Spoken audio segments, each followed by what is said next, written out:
see if this happens. Are we live now? Can we be live? I don't know. I mean, technically yes, but not really.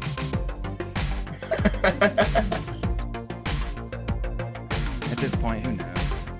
I mean, I pushed the button and stuff. But, and there's Farron. Farron is always the first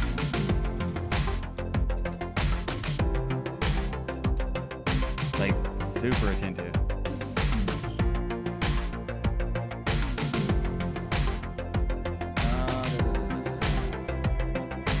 First one to join. I don't know about that. I can't. First, definitely. Okay.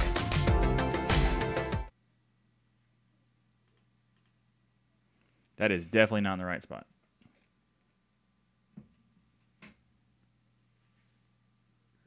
I don't know. Seems a little. Oh, I don't know. My color seems off.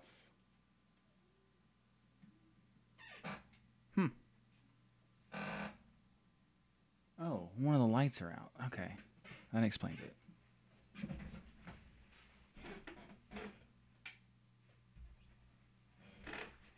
I mean, it's not really Halloween anymore. Nah, it's too much. I was like, maybe do a spooky one.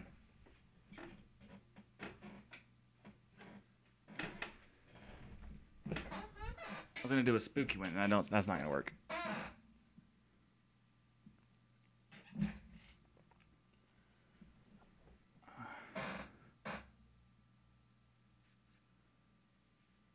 Hello, Tux Servant and Wood Beast and Xeno Adultu. Taking a guess.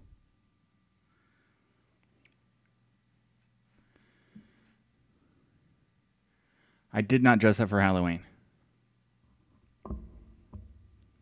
I almost did, but I didn't.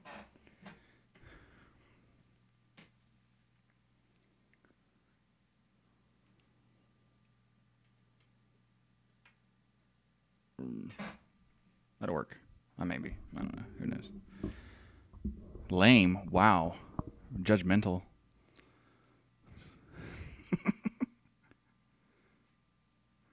But I was going to go with something. Transformer in like Optimus Prime, but with Amazon boxes making the costume. So it's Amazon Prime.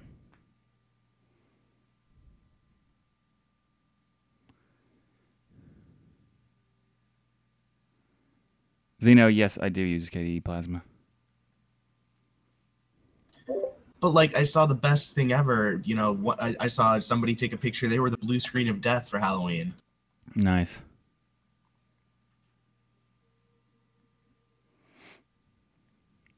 I saw one today or yesterday where someone went as Sigmund Freud, but colored himself pink, so he was Pink Freud. It was awesome.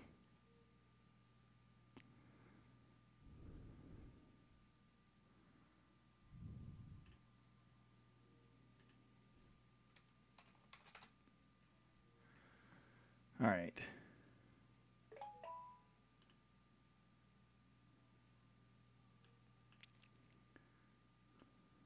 I should totally move these so I can use them. And I don't need that, but I'm going to leave it anyway.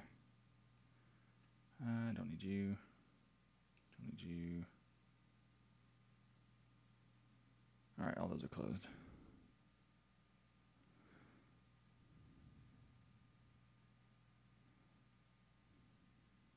Make up for it on what? I mean, obviously what I'm thinking is not correct because purism? Like, what? That's not it.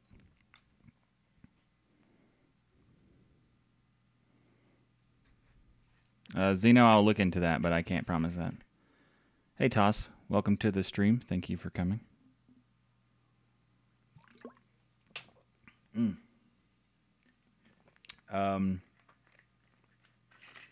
That I have no idea, Farron.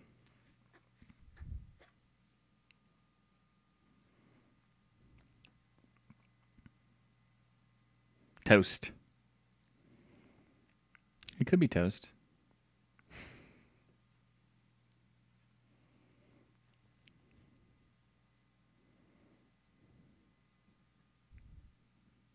Oh, candy. I didn't know about that.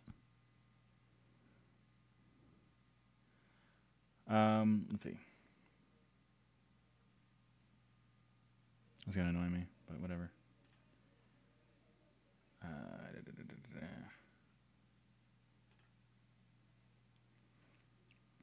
I'm gonna go ahead and record Hey, Mike. some. Huh? What's up? Hey, are you gonna put something in the Telegram chat so people know you're actually live and it's just not me bamboozling them? No. Okay.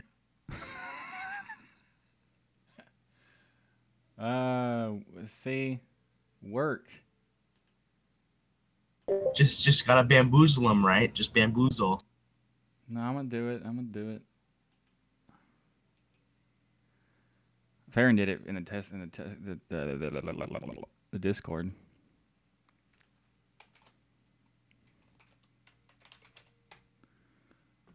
And pinning everybody. And da-dun-da-dun.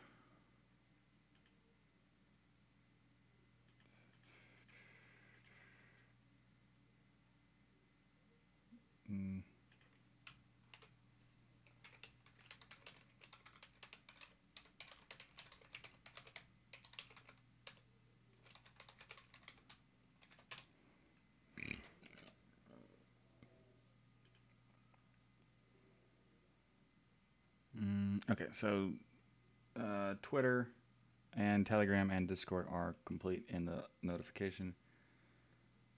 We'll see if that was enough. I don't know.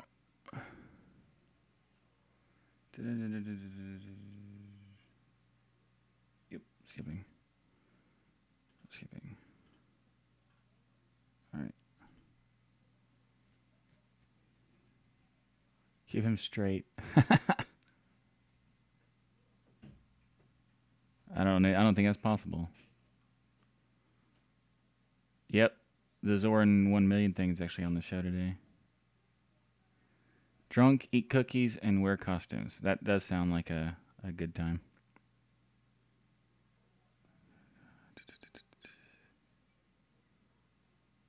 How to compile Dolphin Manager from source. I don't. As far as like the compiling thing, I might do those, but they won't be like they'll be in the later on in the future maybe.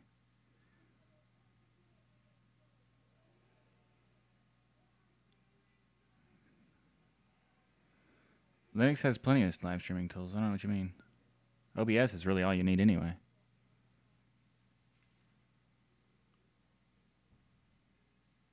I'm not hard to stalk. There's a Telegram, there's Twitter, there's Discord, email. Wait, I shouldn't be telling people how to stalk me. Never mind.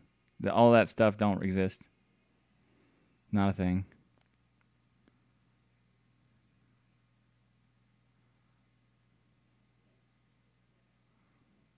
So people totally can't follow you at TuxDigital.com on Twitter?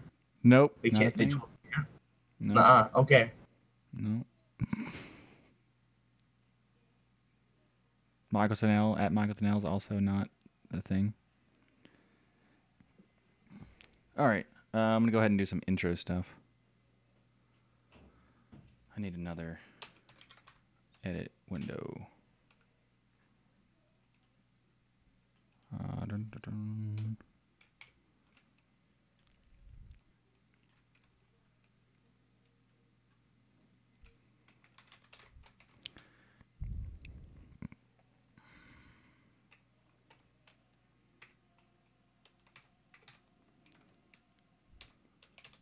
Okay.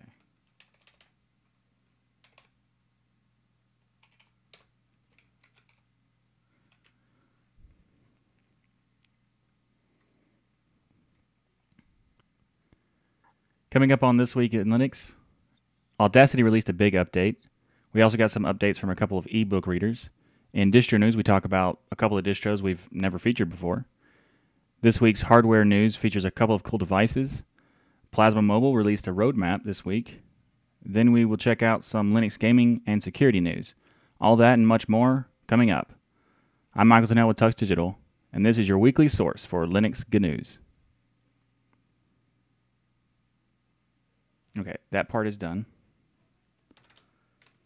I'm going to go ahead and record the outro because that makes sense to do them back to back, because why not? Do it live.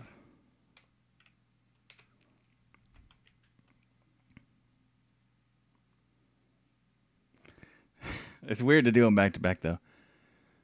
Thanks for watching this episode of This Week in Linux. If you like what I do here on the show, please hit that like button and be sure to subscribe. If you'd like to support the channel, we have a Patreon at patreon.com/TuxDigital, or you can order the Linux is Everywhere t-shirt.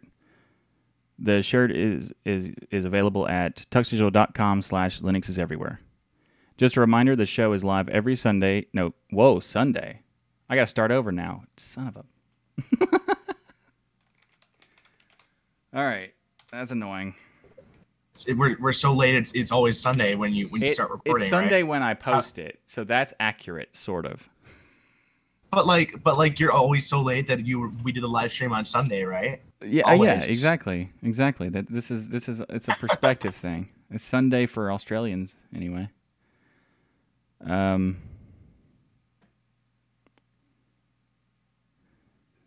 streaming from your server not being forced. You can leave live streams to your server. There's nothing wrong with that. Set up an RTMP server.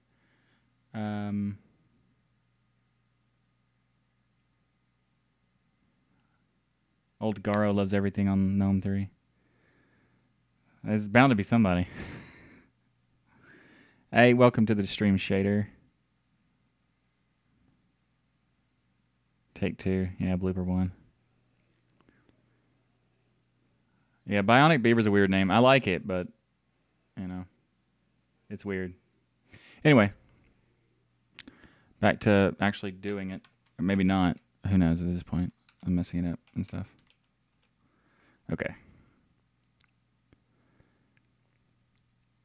Thanks for watching this episode of This Week in Linux. If you like what I do here on the show, please hit that like button and be sure to subscribe. If you'd like to support the channel, we have a Patreon at patreon.com/TuxDigital. Or you can order the Linux is Everywhere t-shirt by going to tuxdigital.com/Linux is Everywhere.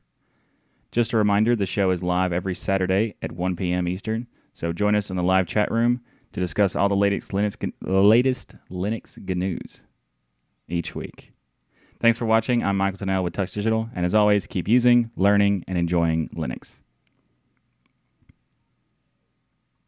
I'm going to keep in that weird way I said the fumble on the Linux GNUs thing. I'll just accept it. It is what it is. Whatever. All right.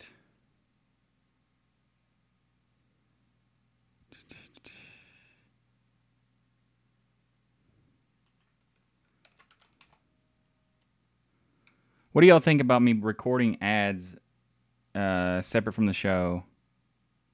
I'll just put them at the end. Never mind.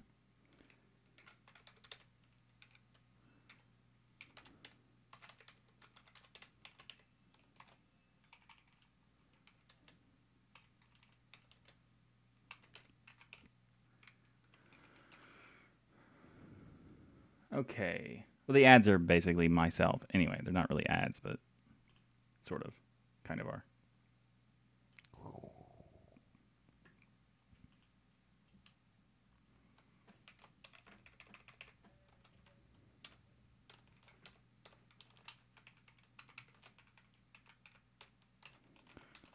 All right.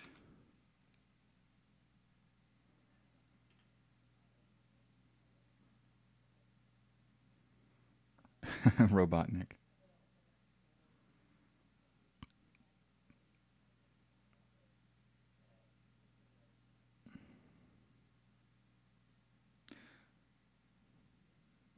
I don't know what you mean. You can totally do it.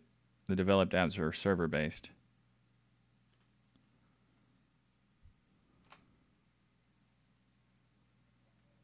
There's also a service called Restream, that allows you to send it to RMTP through OBS, which makes it super easy. But anyway, where'd that thing go? There it is.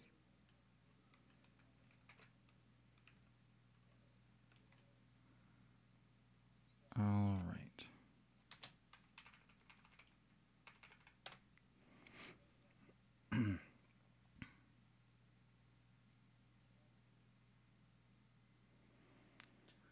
So, first up this week is Audacity 2.2, released with new themes, and it also has... I'm going to start over. I don't like that.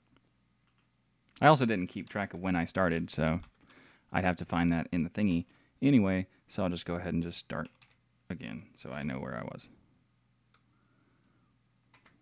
It's better to keep track. Otherwise, it'll be super confusing on the editing.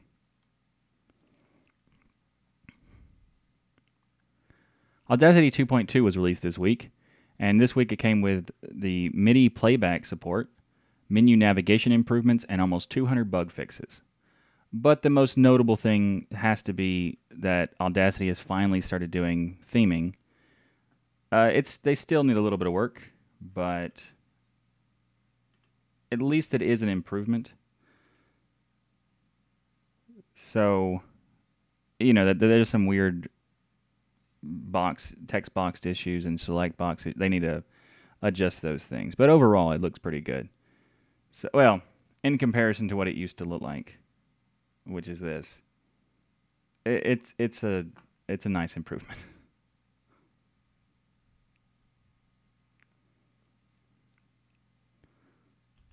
All right, next.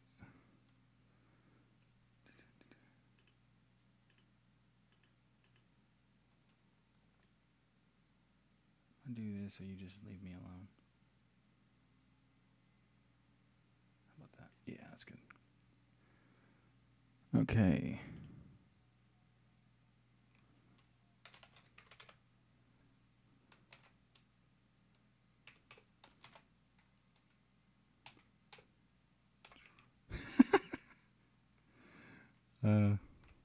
That's so dumb. Starting the topic at 17:38, and it made me laugh.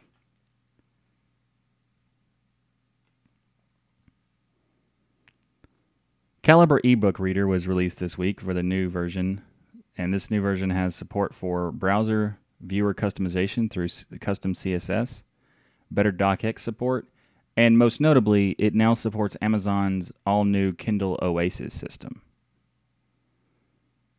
I don't really know what the Kindle Oasis system is right now, but it looks interesting, and especially if it's supported outside of Kindles. That's typically not something else that Amazon allows.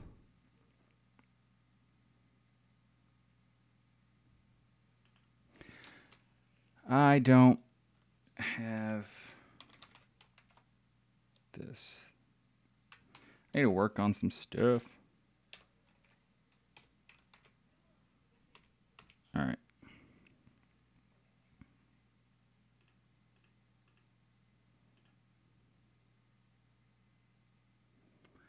Another ebook reader was released this week called Bookworm. And Bookworm is, they call it a simple, focused ebook reader. It doesn't have all the bells and whistles that Calibre does. But for the most part, it has basic functions like support for the standard files like EPUB and PDF. And it also supports CBR files and CBZ files for comic books. This week, their latest release was to add support for Flatpaks. Seriously, dogs?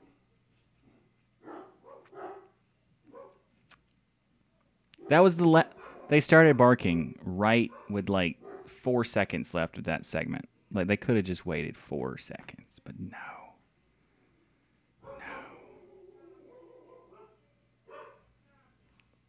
To be fair, someone's here, and that's why they're doing it. But still.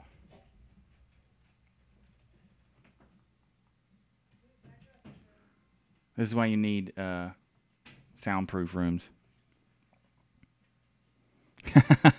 Nice. You know, howl with them. They do like Linux. They don't like people who show up at the house. That's what they don't like. The thing I dislike most about Audacity is that it's the only big application left which doesn't have high-res support.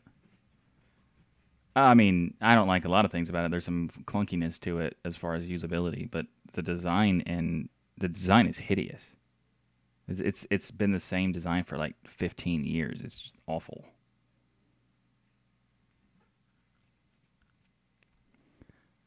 I appreciate that, Candy. I didn't think. I mean, I've never thought about my voice suitability or whatever. If that's a thing, it could be. Let's say it is. I'll show the dogs after the stream. I gotta go ahead and get this stuff recorded. Otherwise, I'll go crazy, forget stuff.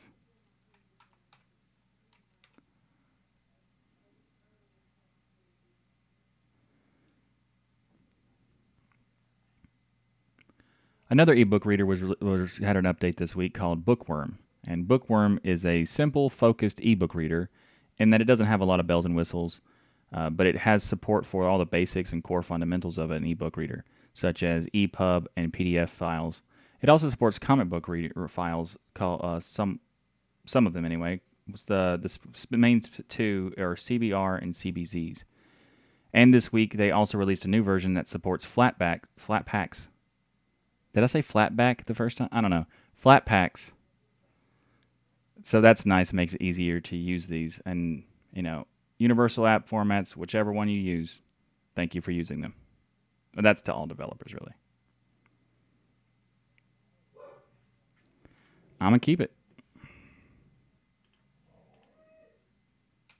I mean, I messed up so much on that. But, whatever.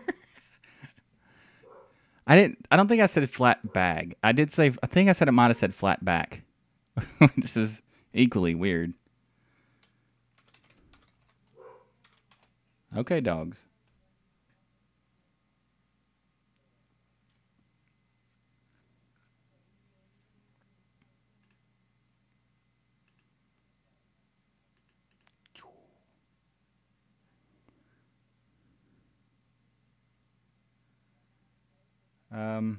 Okay. Go ahead and mark this down.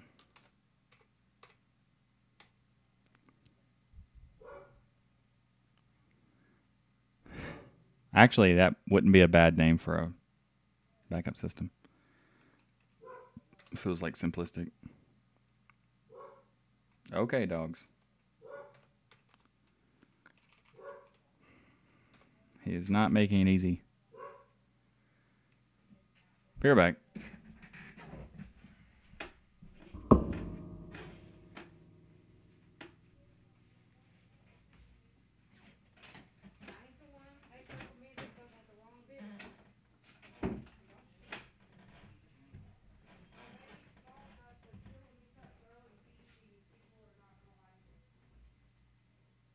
Let the dogs out.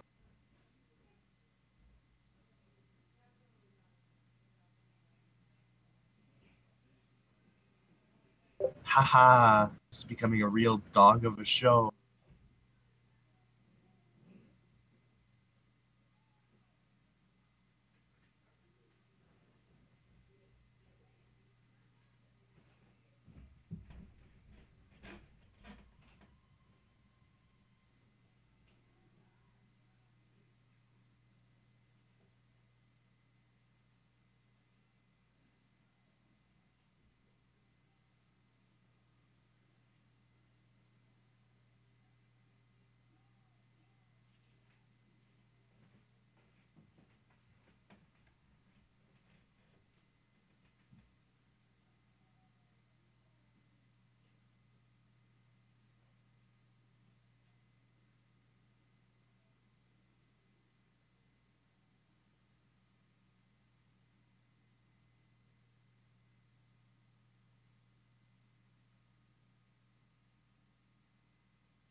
Are the dogs better? Is everything okay with the dogs? Yeah, it's fine. The door was left open, so they just kept anytime anything happened outside, they just start barking at it, even though there's really nothing there. The leaves moved Okay. and go crazy.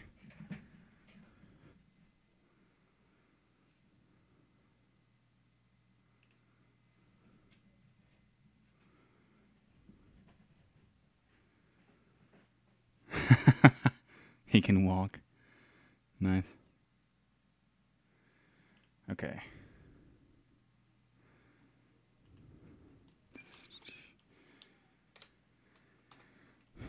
Sorry for the delay. All right. This week we saw a release for RAM Root 1.1.1. This is a project that creates a custom MK-init CPIO hook that completely loads the root and the boot file system into RAM during the interim FS boot stage. Basically, it allows you to run any Linux system entirely from RAM. It's specifically made for Arch Linux, though, so the source could be modified to use essentially for any Linux, but this particular utilization is for Arch Linux. So effectively, you have a 100% Arch Linux ran in your RAM. That is what it is.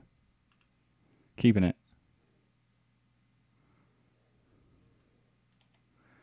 What my dentist did. Oh, yes. A rammed root canal.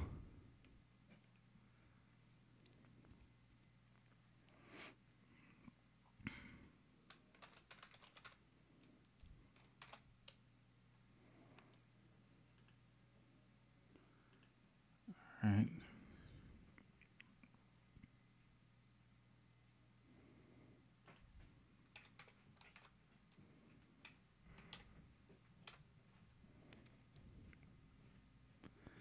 Plasma 5.11.2 and Latte Dock 0.7.1 are now available in Kubuntu 17.10 via backports. This is the first introduction of Latte Dock, I'm pretty sure, for Kubuntu, and it is also an introduction for the Plasma Vault. So if you're interested in checking those out, give it Ubuntu 17.10 a try for that. And the backports are available via PPA.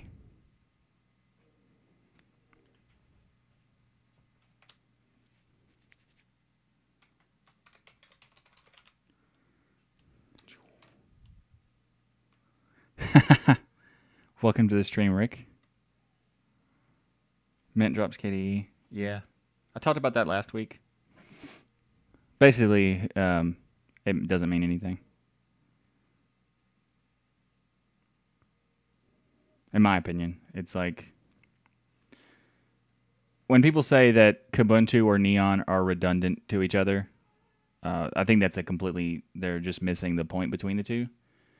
When you say Mint KDE is redundant, I completely agree with that. Like, there's nothing they do outside of Kubuntu that you can't just use Kubuntu for. So, like, even the latest release, they didn't even theme it much, if at all. So, Mint KDE is absolutely redundant. So, them going away with that's fine. They can work on other things. Makes more sense anyway.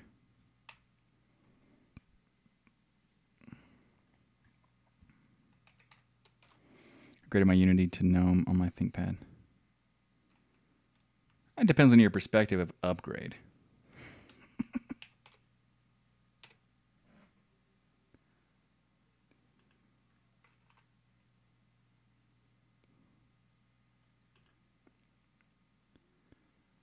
.4M Linux 23 had a release this week, as they've been working on it for the past couple months or so, but it's now finally labeled as stable. 4M Linux is an independent distro, based on nothing, so it's from scratch. It's the interesting thing that comes with this release is that they've added support in their installer to install 4M Linux with a lot of various different types of file systems. So the expected extended 2, 3, and 4 are there, but it also has ButterFS, XFS, JFS, and many more, like even RiserFS. Also in this version is out-of-the-box support for RAID, SCSI, and LVM devices. I think every time I finish a segment, I do this and like close my mouth really tightly for no reason.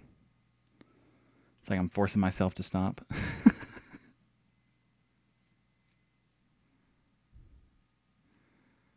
ButterFS. Yeah, that's what it's called. It's BTRFS, technically. But the code name, nickname, whatever is ButterFS. Some people call it BetterFS. But butter is a very common one. Because it's smooth like butter.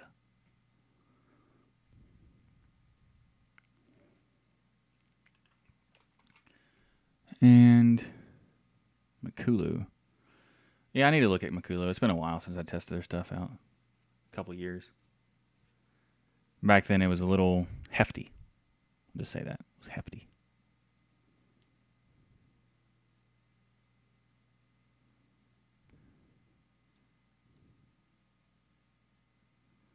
I think B-Tree-FS is a slightly different thing, though. Isn't it? Isn't that already something else, too? Or it'd be something that has a similar name, I suppose. Nice. Nice, Simon. All right, next.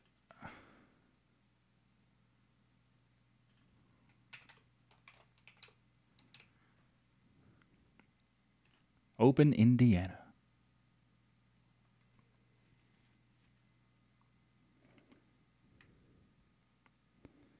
Open Indiana 2017.10 was released this week. The code name or branch name is Hipster. So that's interesting, a way to approach it. Open Indiana is a fork of Open Solaris. And it has the latest Xorg server of 1.19.5, the latest Mate desktop version of 1.18, and they're currently deprecating GNOME 2 packages. So it seems like they're kind of a little behind, but maybe that's just the perception of the fact that they still have GNOME 2 packages. I don't know. Maybe they just have like a longer support cycle that they allow people to keep using certain things. I don't know. But as I said, that Open Indiana is a fork of Open Solaris. Oracle discontinued Open Solaris a couple years ago, and it was like actually I don't know if it was a couple years ago. Anyway, Oracle discontinued Open Solaris, and during that time, Open Indiana decided to create was created as a fork of Open Solaris to keep that process going. And you may have heard of that. Oracle is discontinuing a lot of things, and you may be worried about VirtualBox, for example, because Oracle makes VirtualBox now. And I just want to let you know that you don't have to worry about that, mainly because based on their track record, Oracle is just working alphabetically, so there's probably a lot of time until they get to V.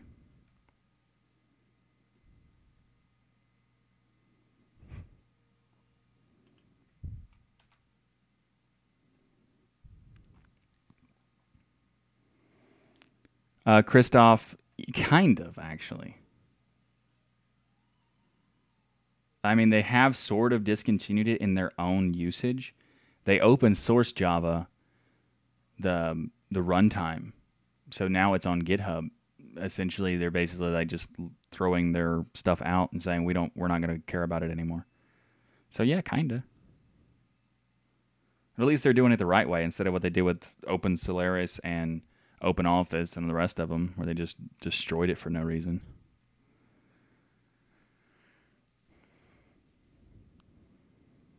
I don't like GNOME boxes. I'm glad that they're trying, but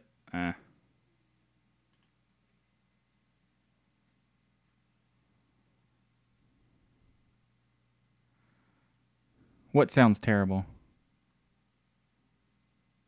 I missed that part. Toss, well, he called GNOME an unholy mess like years ago, when it absolutely was undeniably terrible.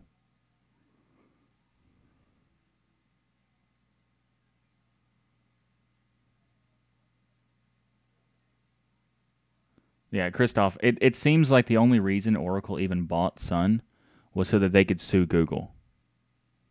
Like if you look at what their track record of what they did, they pretty much as soon as they got control over Java, they started suing, and that's almost nothing else that they've done.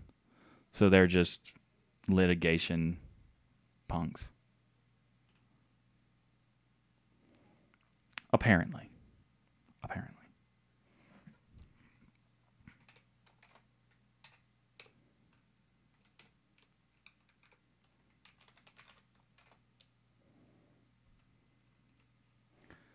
Okay.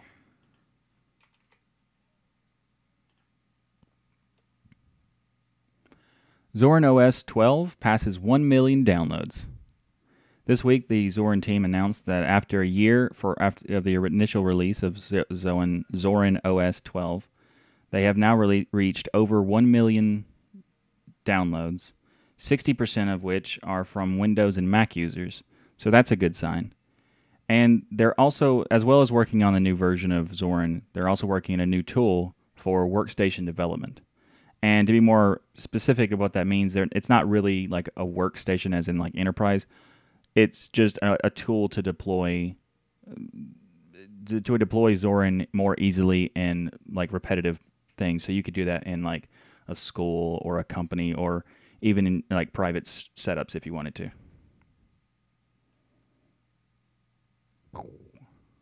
That one's done.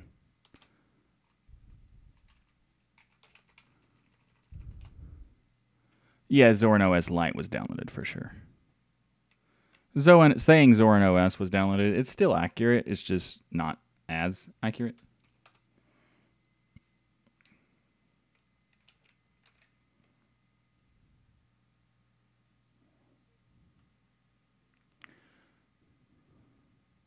Farron, I'm not sure you're referring to. If you're referring to what Toss said, then they actually do have a Lite and a Pro version.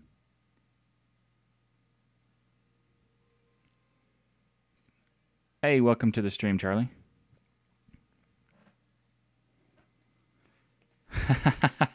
Yes, I did, Charlie. That was the first topic I discussed on the show today.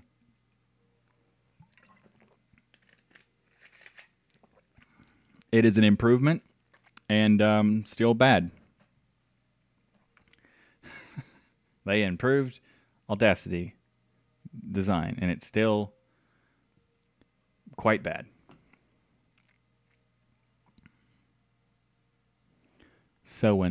Oh. That could be good, actually. So, next up, hardware. This is actually like brand new. No one's talked about this before. I can guarantee that because I found it randomly, but it's awesome.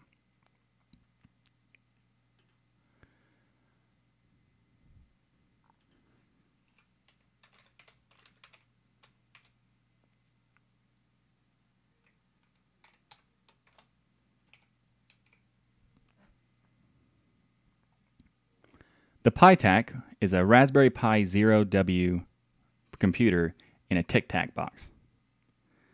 Yeah, it's a Tic Tac box that they converted into a Raspberry Pi case using the Raspberry Pi Zero W. The PiTac is running Raspbian Linux, and it has hardware buttons for power and also like a hard kill switch for the power as well. And as you can see in the screenshot right now, that there is a USB port right here, and this is actually a slider. So they built a retractable USB port, and you can see it here retracted. They also included a display on the side of the box, like right here. So this is really interesting. So it's super small. And when you could come up with like tons of things to do with it, especially with that display. So you can make it like a headless device of like the thing the guy said he was going to use it for, and a Wi-Fi, like a hotspot type thing. So he could have I remember now what he said. It's a Wi-Fi hotspot that he can connect devices to and have stuff like a website locally stored on it that can then be tested on various different computers for deployment, but basically deployment testing.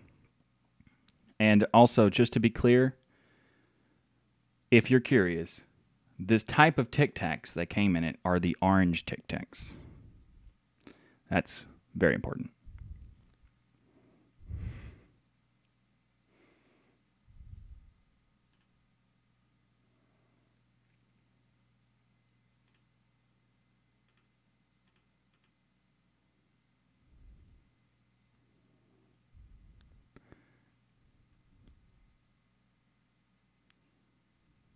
The Personus? I don't know what that is. Yeah, the Tic Tac, this Pi Tac thing is just awesome. Like, he's done so much modifications to make it work. Like, it's so crazy. He said the way that the buttons on the top are being placed there is actually like broken bits of a paperclip that are like glued to the cap. So it's pretty cool.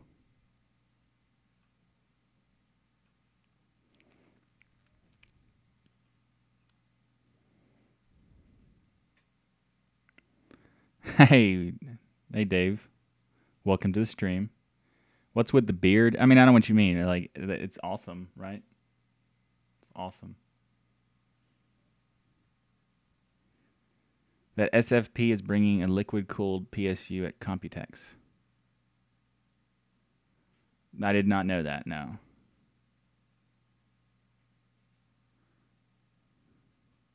Pic-Tac? I didn't say Pic-Tac.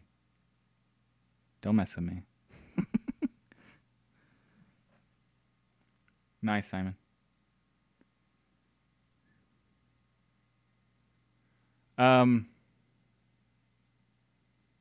I guess it does kind of. Like, if I shave my beard off now completely, like just clean shaven, I look much younger than I am. I don't really like that.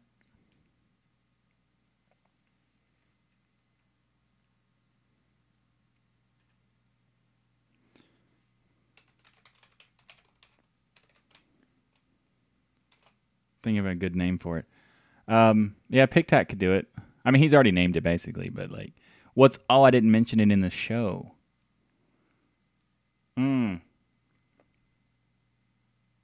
Before I move on from the Pi-Tac, I wanted to make a quick mention that the Pi-Tac is not actually available for purchase or anything. It's just a hobbyist thing that someone made, and it's not complete yet.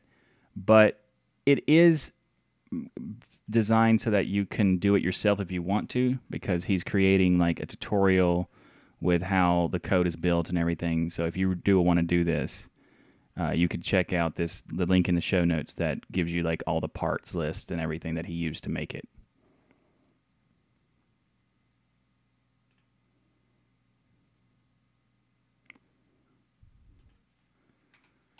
I realized I hadn't, like, he said please let him know that I had it's not done yet and it's just a work in progress. And I said, yeah, no problem, I'll definitely do that. And I almost didn't do that.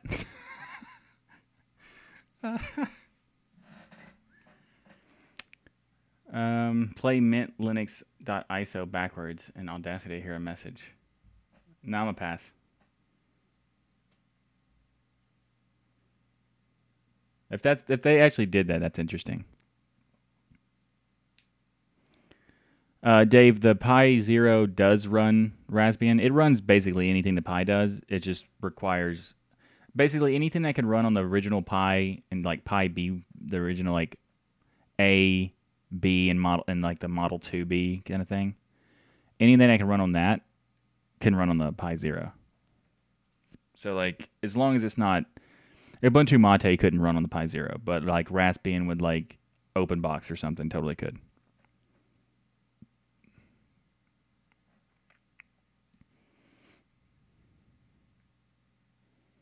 A crowd-funded sci-fi show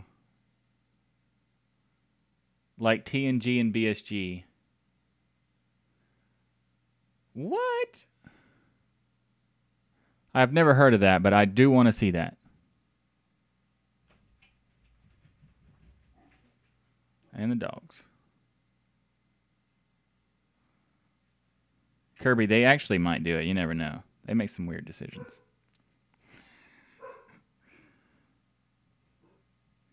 Momentary switch. Is there no single word for it?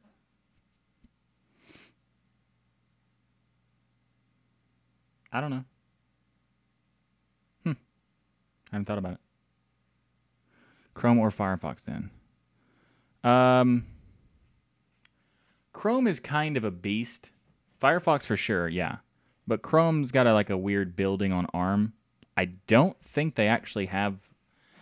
I think you can do Chromium on ARM, but you can't do Chrome. And you can only do it like so far. Oh yeah, the momentary button. Okay. I think it's just an interesting choice of word he used. Like there's other things you could do with it. So, next up is 4605. Maybe not. Maybe not, dog. Hey, could you chill, dog? Oh, that actually worked. Wow. That'll make sense. I'll take it, though.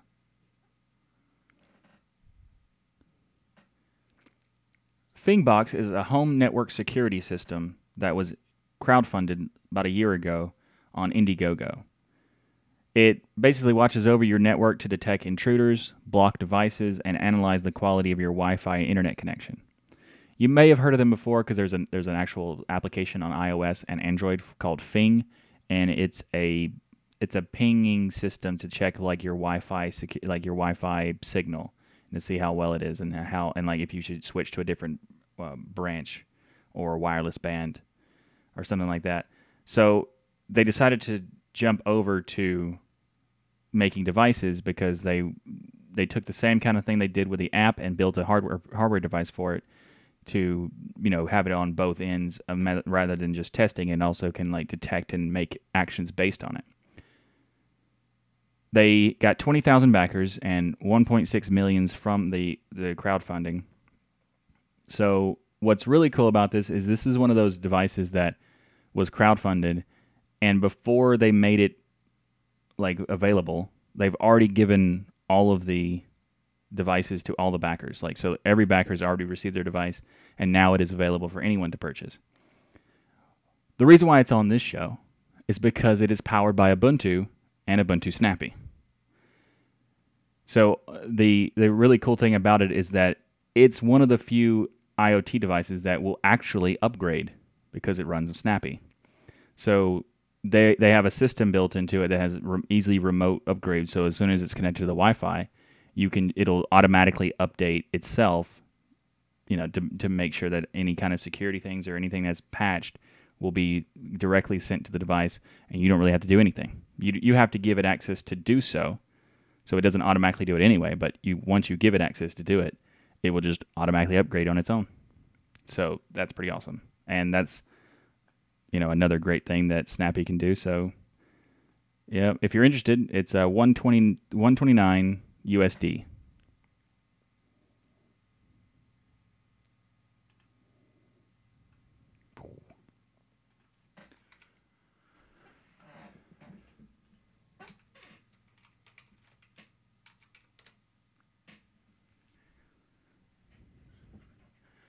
Dave, yeah, you're right, Dave. I didn't want to go through the whole thing about all it does because multiple reasons. One, it's a lot, and two, I don't know all of it.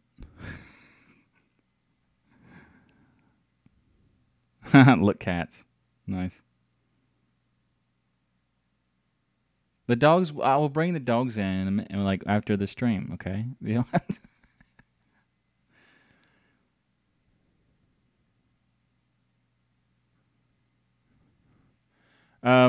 Charlie, you said it's hard to find any browser that doesn't chew RAM, like it's going out of fashion. You should check out KDE Falcon or Cupzilla if depending on how out of date your packages are in your distro.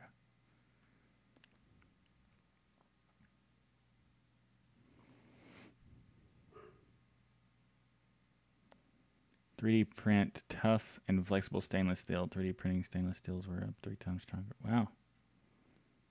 No, I didn't see that. That sounds interesting.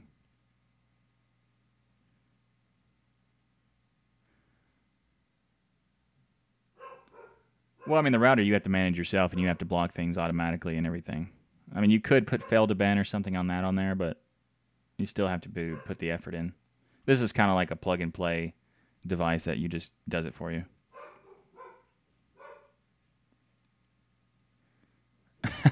Yeah, Dave.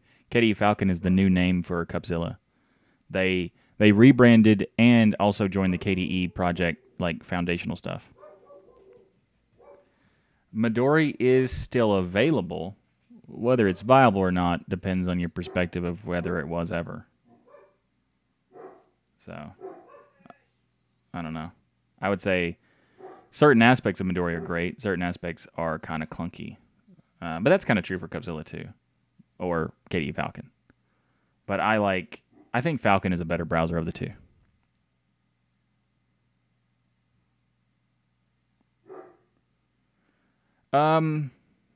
I don't think it actually works with uBlock Origin, no, but it has its own ad blocker built in. So you can try that out. Iridium, I've never heard of that. Is that a browser?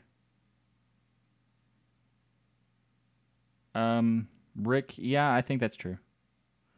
I think they did make a snap or a Flatpak or something. Or an app image. It might have been an app image.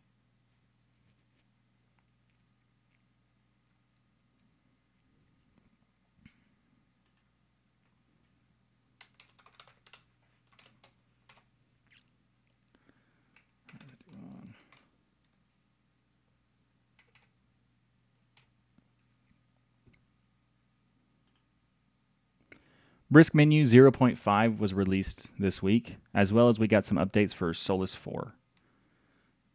With Brisk Menu, favorites category has been added so that you can pin applications to your favorites.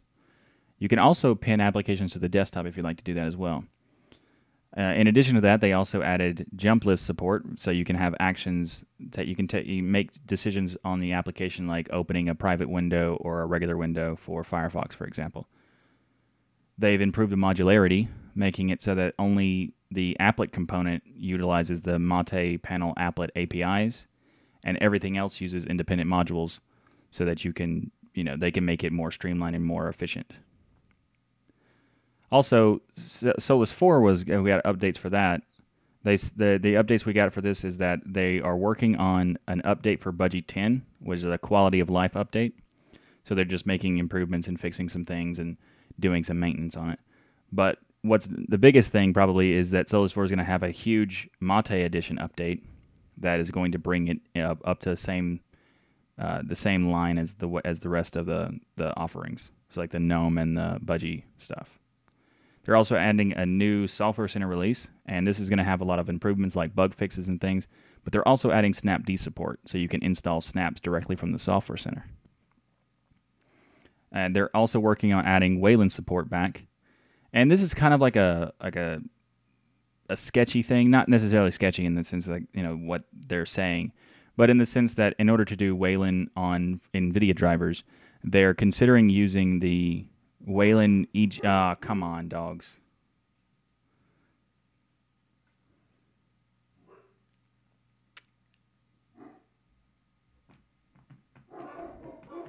Saturdays are like the worst for people walking around outside. No, someone's just here. Never mind. It's worse. It's worse than I thought. It's not their fault. Not their fault. People coming over and not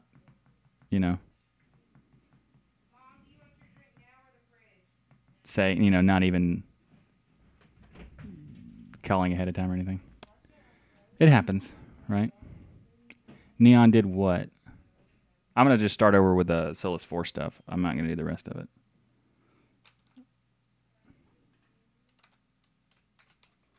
So I'll leave the brisk stuff in built like I already did. Are they regular dogs or lawyer dogs? I don't know what that means. Dave, you're going to have to tell me what that means. What's your favorite browser? If you're talking to me, my favorite browser is Firefox. I use 3 browsers to do this show, though.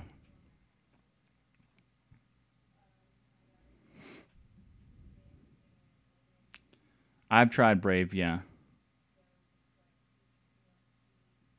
I hate their claim of privacy is really annoying because they also do this whole, they replace ads on websites with their own ads.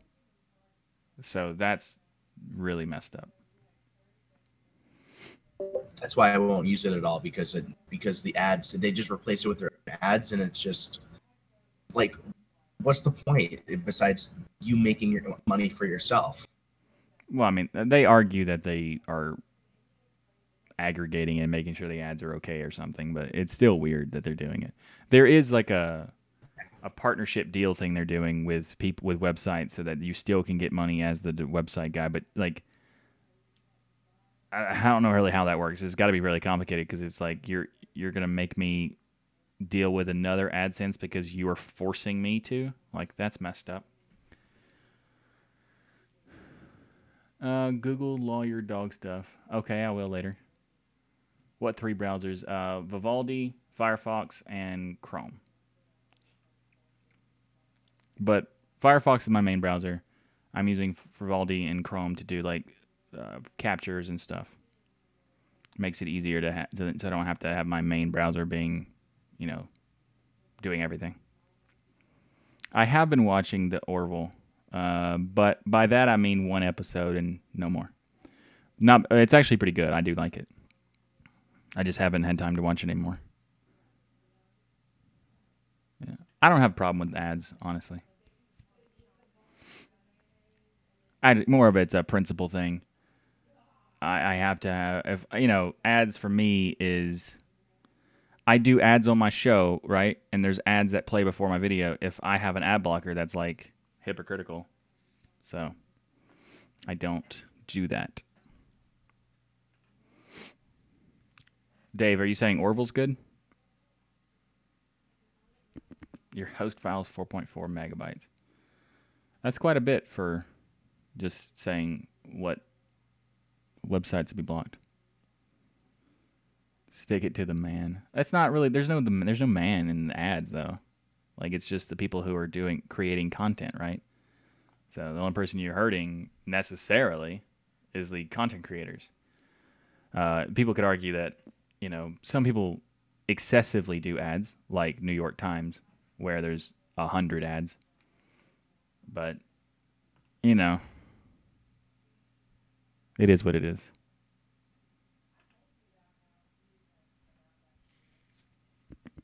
I haven't seen Stranger Things at all. I do want to check that out, though. Okay, so back to the thingy. Also this week, Solus 4. Oh, nope. Nope. I have no idea what time this is starting, so I'm going to... All right. Also this week, Solus 4 was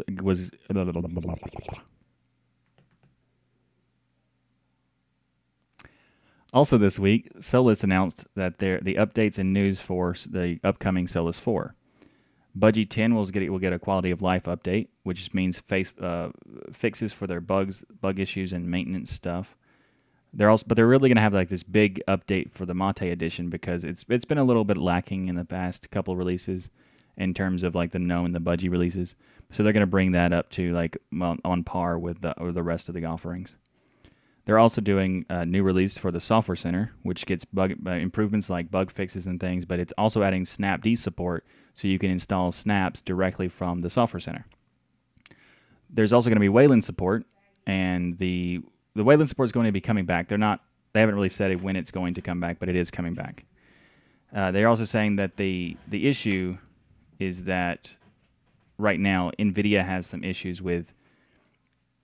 Basically, NVIDIA has Wayland problems, and it's not necessarily Solus's fault. Most distros have issues where if you are an NVIDIA user, you have to deal with some weird stuff in Wayland because NVIDIA decided to not fully support all of the protocols of Wayland,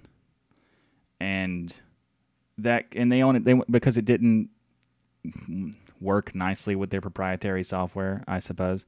So they created their own thing called an EGL stream. And EGL streams are a replacement for something that's in the kernel so that they can use that instead of what's in the kernel. And unfortunately, this creates a lot of headaches for the developers. And some developers are very adamant about not touching it and refusing to make it work. For example, like Kwin and Sway have already made announcements that they're not going to do it.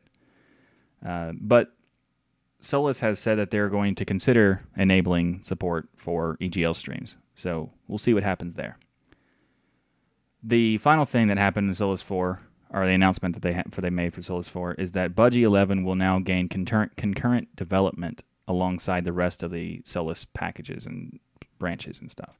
So that way, Budgie 11 can come as fast as possible, so that we can all have a great new DE based on Qt, and I'm looking forward to that. The more the merrier, I say. We only have, 3 now? We should have at least 20. Maybe not 20. But maybe.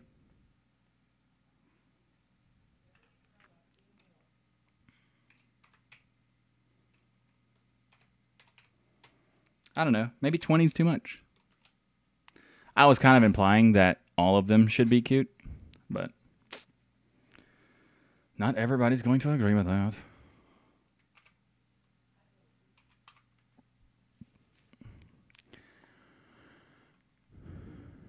Scrolling up. Found 90% of the time the ads isn't relevant or actually advertising stuff. Yeah, pretty much. Most ads online are terrible. But I mean, outright blocking ads is something I think that's bad. If you give whitelisting for people that you support, that's at least that's a somewhat beneficial to them.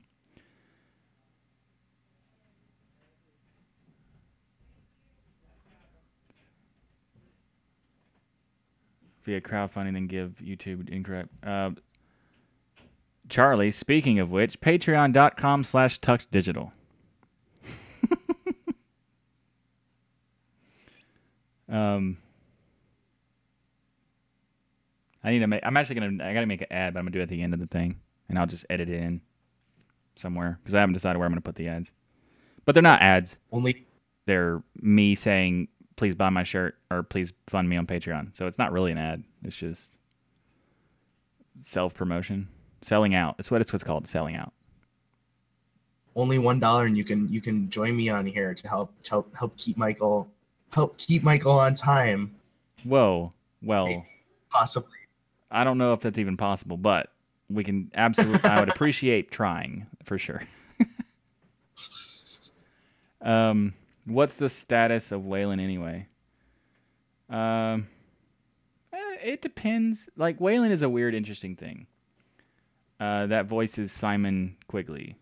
He's a developer for Ubuntu and Kubuntu, but also a patron. So the live stream is available to people who would like to discuss things, but the Discord is available while I'm recording to patrons. What is the status? Okay, anyway, Waylon has an issue where it's a protocol, not a compositor, so it requires compositors being built for the protocol. That is like a fundamental thing that they should have covered, and it's kind of annoying that they didn't. But a lot of things have already started working on compatibility for that. So something that's actually really interesting is that I'm going to cover something that happened for Mir this week. And Mir is actually going to be is in the process of being made a compositor for Waylon. So that's cool.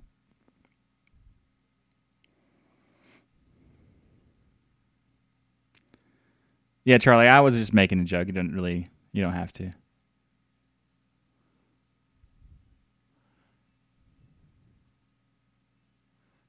Christoph, yep, fork, for sure.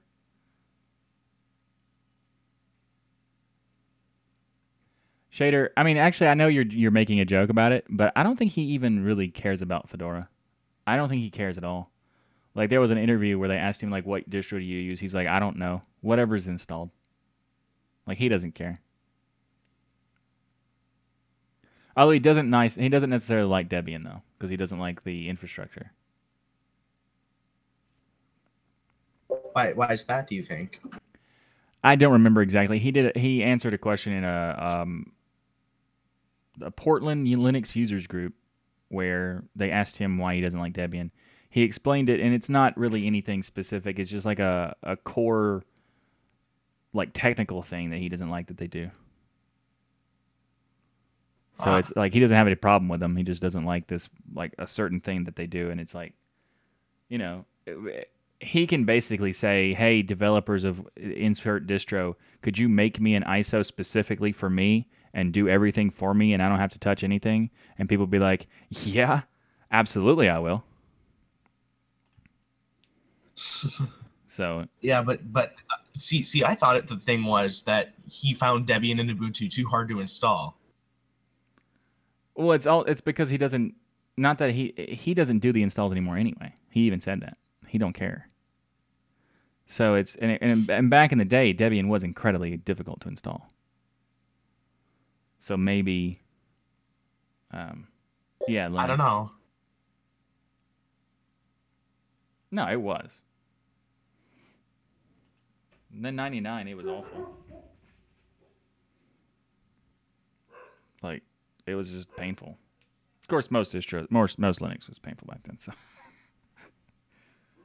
I mean, Linux is great. Don't clip that or anything.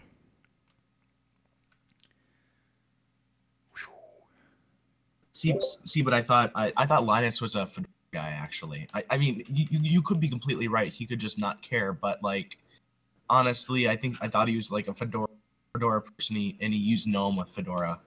Well, he also made a blog post where he said GNOME was garbage a couple years ago. So like he doesn't really care, and he's also kind of said that he doesn't care.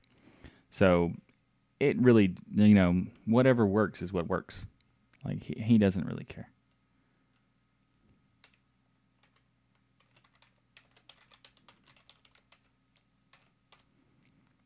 All right.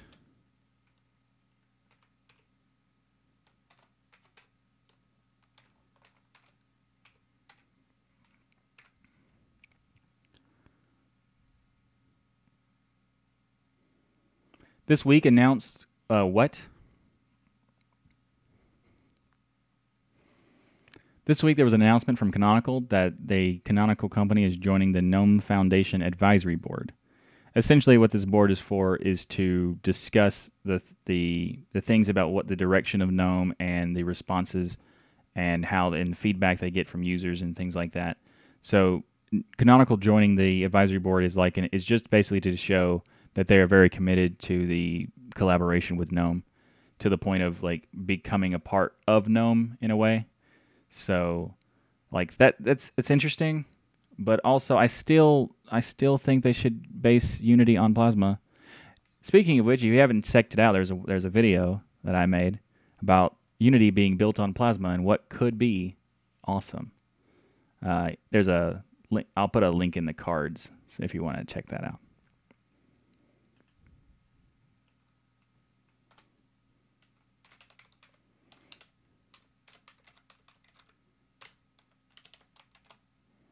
That wasn't like advertising my own content or anything, was it? It was fine.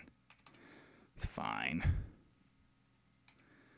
I mean, it was kind of perfectly. I wasn't even planning on doing that. It was just like, I could. Might as well. You'd always install Hannah Montana Linux for him. JP, I will absolutely do that. I will send him a message on Google Plus and say, hey, Linus, would you like to try the most amazing distro ever made? And then I'll just give him the CD. I'll ship him the CD. Because you need a CD, right? So I'll ship him one. I did see that Razer's making an Android phone.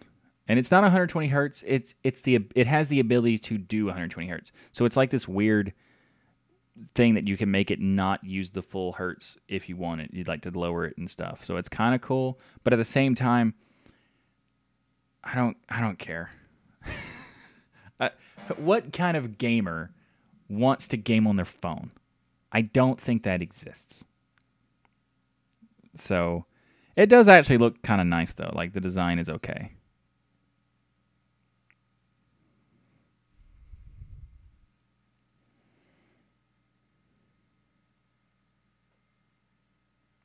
If you work on the kernel level, it doesn't really matter. Yeah. If you're talking about, like, Linus's thing, yeah, it doesn't matter.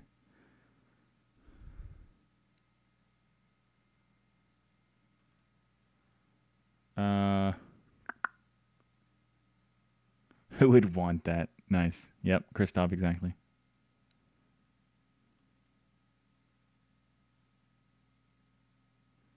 Like, I want the Librem 5. I don't really want the Razer phone. Like, meh. To the big cheese. Well, depends if he likes Swiss or not.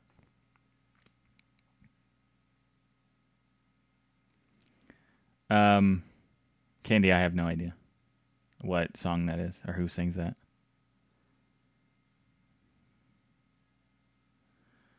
I did hear that Relic closed. That's unfortunate. Torchlight's pretty good.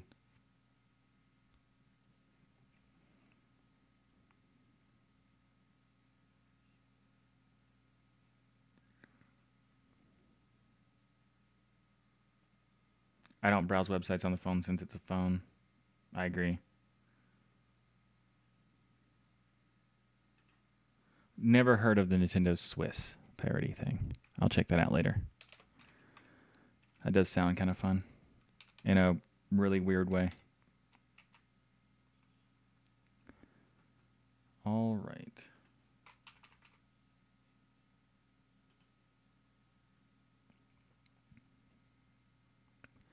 This week we saw an update from the Plasma Mobile team where they released a roadmap for Plasma Mobile. The reason they gave was that they noticed an increase in interest from Plasma Mobile, including from hardware vendors. So they made this roadmap to explain it, what they're doing with it, and how they expect the process to go. So they're going to do like this weird phase system, and I call it weird because it's named weird. So first they're using something called the feature phone thing. So it's the prototype, which they already did, the feature phone, the basic smartphone, and the featured phone. Featured smartphone, sorry. See, that's a problem. Like, first off, I just want to go ahead and cover one thing. The feature phone term is a very bad term to have used because they essentially are using a term that already exists. And it might be confusing to some people as far as like searchability and stuff. I don't know if I actually set it up or not to display. Yeah, here it is. So this is a feature phone. And like this is like, the old flip phones, the old style whatever phones, like they're basically not smartphones. That's what a feature phone is, a nice way of saying not a smartphone. So it's just weird that they decided to use that term. But anyway, moving on. The rest of it is the part where it's actually interesting is about not the naming issues, but the first version, the feature phone version or phase or whatever, will include like basically the core concepts of it.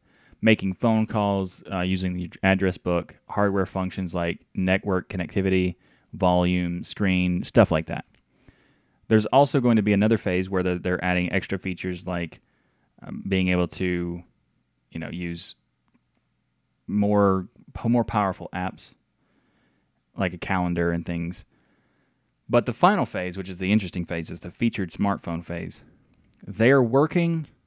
They haven't said for sure, they haven't confirmed it absolutely, but they have said that they are considering to make support for Android apps inside of Plasma Mobile. So if that happens, that's going to be fantastic and remove all doubt or reason why anybody would want this. So I hope that happens, and best of luck to them. either way, I'm going to probably use this phone anyway. Use this software. If you give me a Librem 5 and put this on here, I'm good. So, yeah. Let's get this done quickly, please.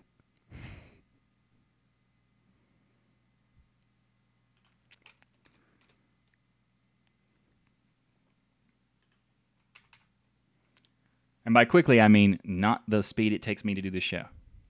Because that seems to be a lot longer than quick. Well, that's because you start 3 hours late. I did not start 3 hours late, thank you. It was 2 and no, like you started 2 10 hours minutes. late. It was 2 hours and 10 minutes. Or something like that. I don't remember actually. 10 minutes longer than last time, so next time going to be 2 hours and 20 minutes? No, we're not trying to base it on like this. I have no consistency. I can't tell you. I have no idea. There's startpage.com too. I don't like startpage.com. I like DDG. Mm-hmm. Phone is portable, handheld, doesn't need a plug after an hour. I mean, that's true, but I prefer desktops in general, but like I also have a phone too, because why not? A smartphone. Not a feature phone, a smartphone.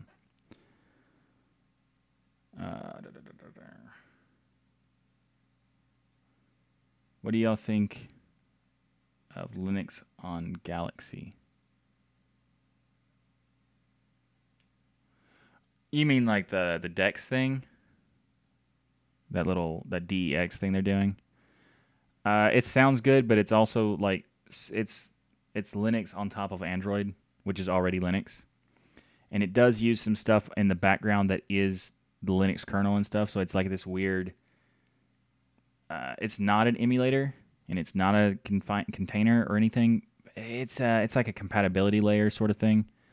I talked about it in an episode a couple weeks ago. I don't remember exactly which one, but I did talk about it.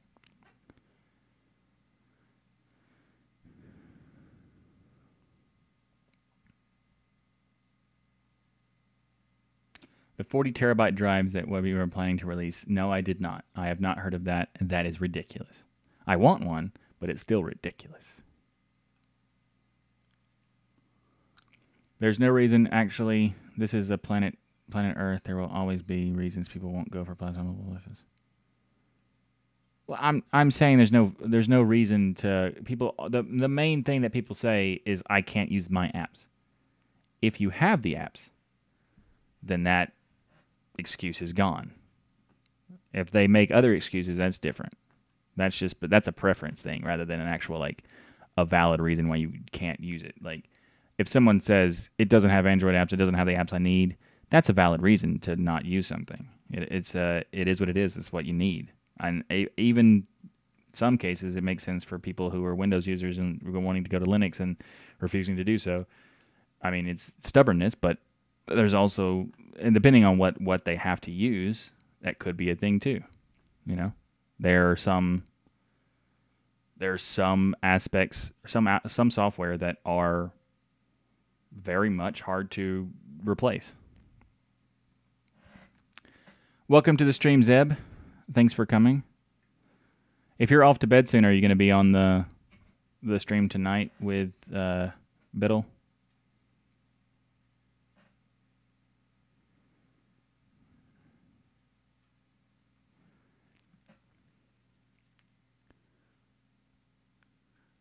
Is it Kubuntu? I messed up. That's right. It is Ubuntu Cafe. I forgot about that. That's my bad. In fact, I'm going to take off to go to that. So wow, that is very rude. Yeah, of you. That is very rude of you. This is what you're going to miss. This is what you're going to miss. I'll watch the live stream later, I guess, or what. No. Oh yeah, that I'll have that out there, and I'll have the items edited for tomorrow anyway. So you're not missing anything because you're only missing the live real time feedback of how awesome this show is. That's it. But you know, if anyone listening wants to come to the Ubuntu Cafe, I linked it in the chat. So wow, he's getting rid of people. Yeah, now. This guy. This guy. I got to take moderation so he Well, can't link anything anymore. But it's fine, actually. The Kubuntu Cafe thing is pretty cool. So, although I am super disappointed that the cafe is not spelled with a K. Thank you.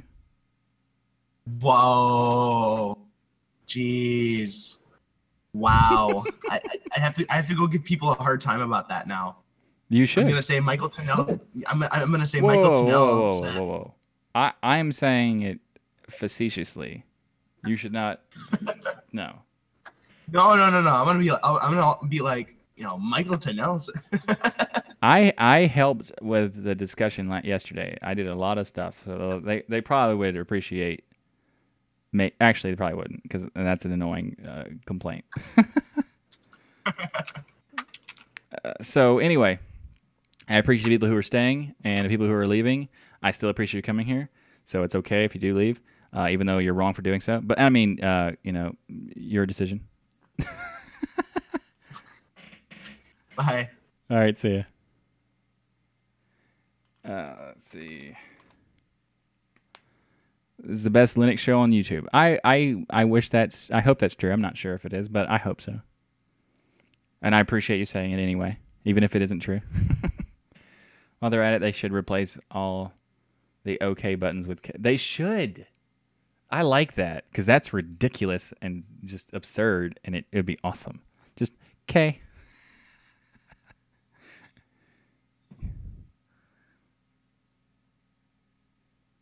I like that. I want them to do it. I'm gonna suggest that to one of the developers I know, and really annoy them. But it's okay. I'm okay with it. There aren't a lot of proper Linux shows on YouTube, I think. I appreciate that, Dave. I mean, it probably is. I mean, I'm not gonna make the statement that it is the best, but I'm not gonna deny it either, because it's likely possible. And a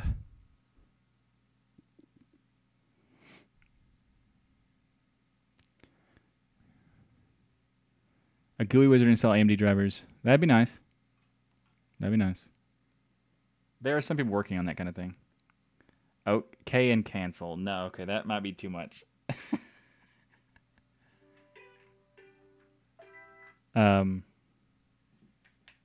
Let's see.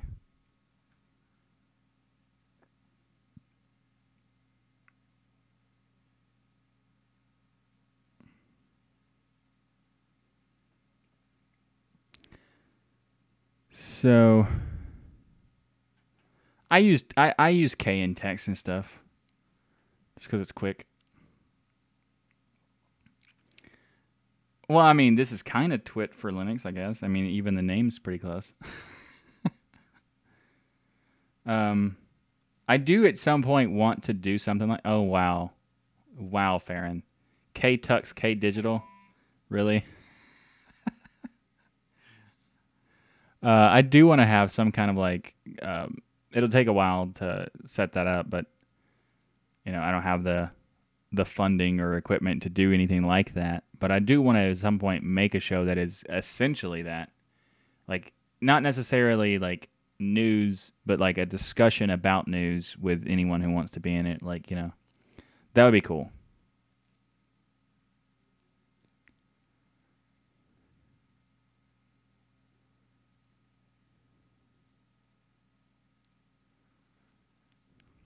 Charlie, I kind of agree with that about the difference between those shows.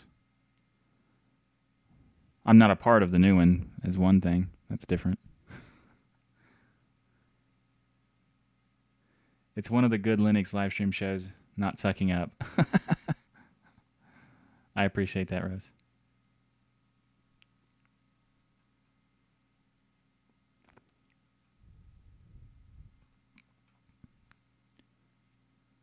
All right. So I should probably talk about Snap now. Snaps. Mirror. My bad. Mirror. Whatever. 24.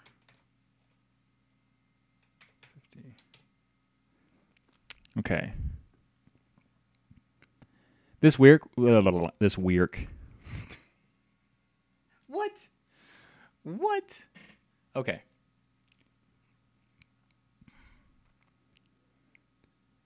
This week we saw an update from the Mir project. They released 0.28.1, which includes a lot of bug fixes and includes Fedora support that we discussed last week that they had announced for beta. So that was really quick. So definitely the most interesting thing about this update though is that Mir is moving to GitHub. I'm almost said looking to move, but they've already decided to move, and everything is already in the process. So they're leaving Launchpad to work on Mir in GitHub. The reason they're doing it is they're trying to get it so more people are willing to contribute, and it's easier to submit bug issues and things like that. Because GitHub is an easier platform to use.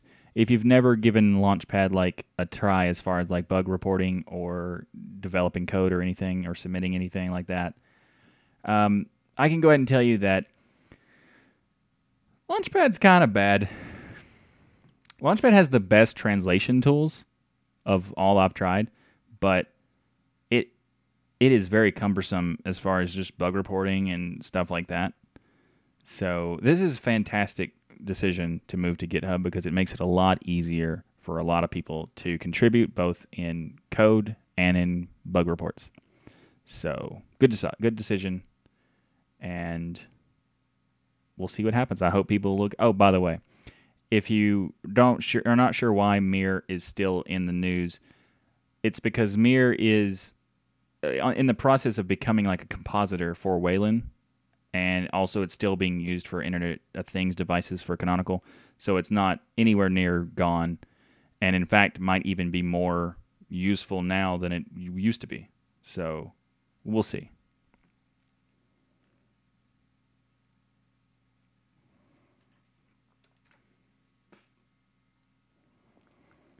All right, back to the thingy. Good move, Mir. Yeah, that was good.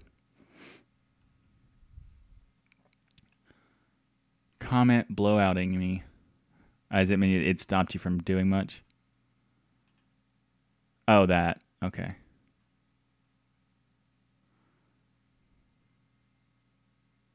A new build with Ubuntu. That's cool. Let me know how you like it, Fat Elvis.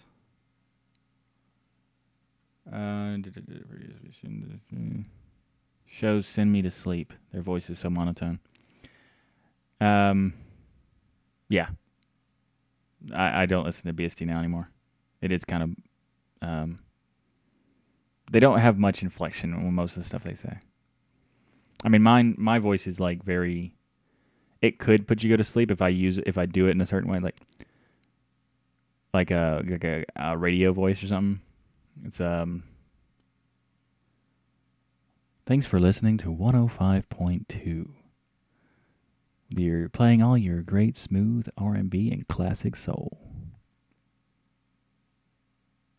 Like that. Is it Mint supporting Flatpaks? Yes. Yes, they are. Probably because they can't support snaps because they have such a weird infrastructure on their own side. It would probably make them have to actually stop doing that and fix their system. I mean, it's a good decision, I guess.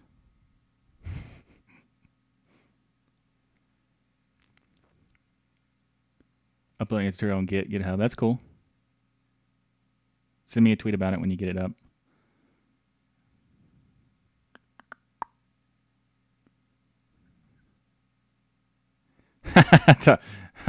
Two dogs for my mascot. I mean, there's a mascot in the logo, I guess, maybe. With a penguin logo. Thanks, Candy. I appreciate that.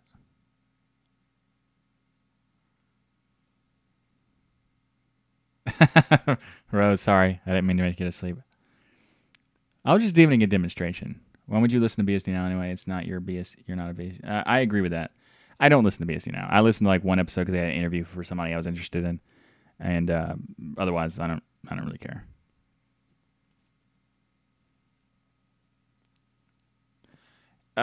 Yeah. Anytime Alan is on any show, it's always about BSD essentially. Like when he was hosting Linux Action Show for like a couple months or so, it was basically the BSD Action Show at that point. And anytime Linux was brought up, he would like make mock of it and stuff. It's like that's not a very good person to have as the host.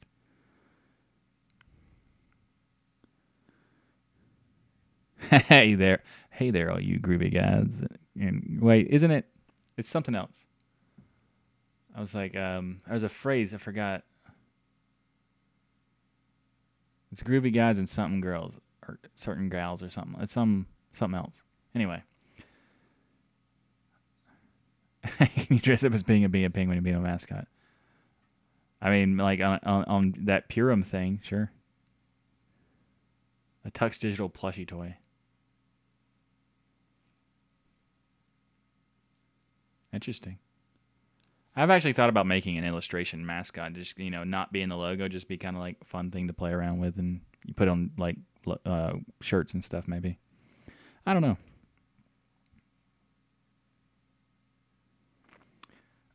Moving on.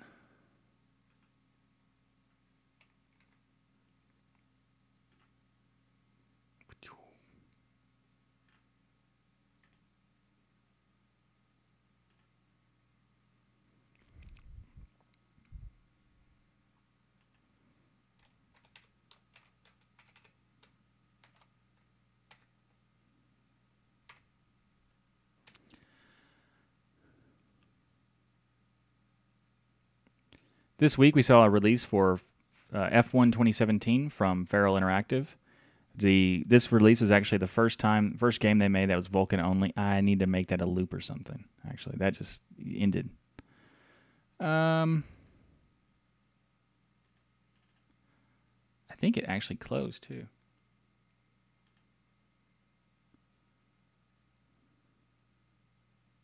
Where is that?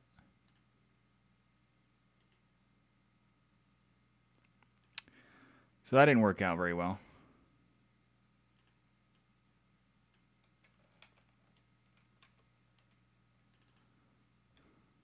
I think it's this. F1 27. And then here. Bam.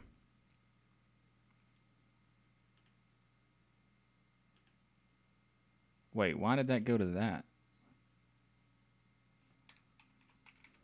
Oh well. I guess it just kind of gave up. And resorted to something.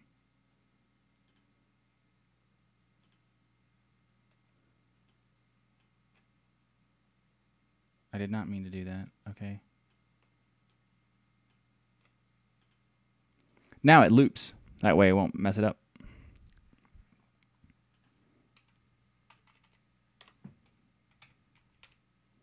This is why MPV is so awesome. To create loops is super easy. It's not easy if you don't know how to do it, but it's easy if you do.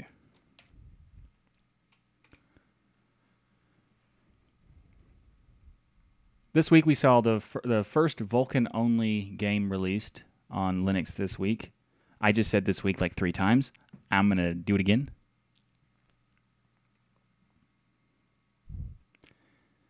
This week we saw the first Vulkan-only game release with F1 2017 from Feral Interactive. It currently only supports AMD and NVIDIA at the moment because of the Vulkan-only aspect. We've been talking about F1 2017 for the past couple weeks, actually. That's because the game looks pretty fantastic, and the gameplay even takes like a realism approach. So I'm really happy to see that a AAA title like this is coming to Linux. So I definitely want to give a attention to the Feral Interactive team for making such a cool big title on Linux. Because it's a AAA title though, it's going to cost $59.99 or $60. So like a regular average AAA title game.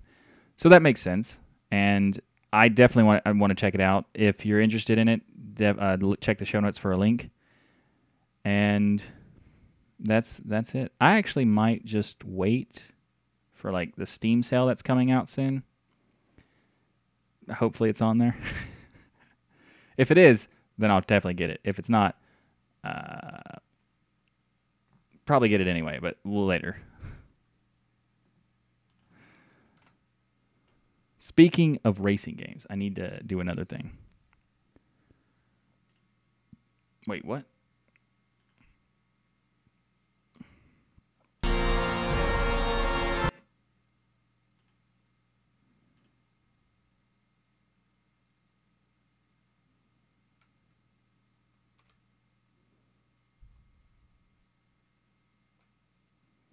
Wait, did I just slow it out? Yeah, I did. All right, hit the wrong one.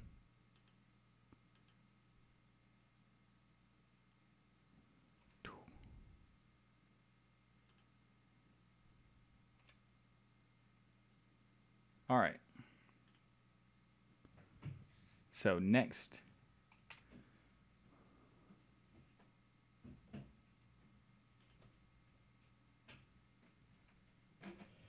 I messed up, I guess.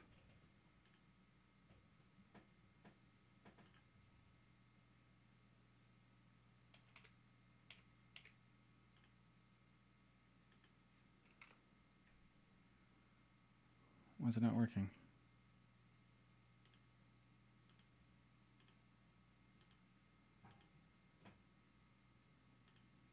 There we go. There we go.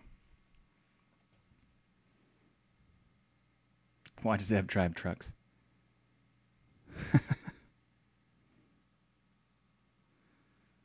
Da, da, da, da.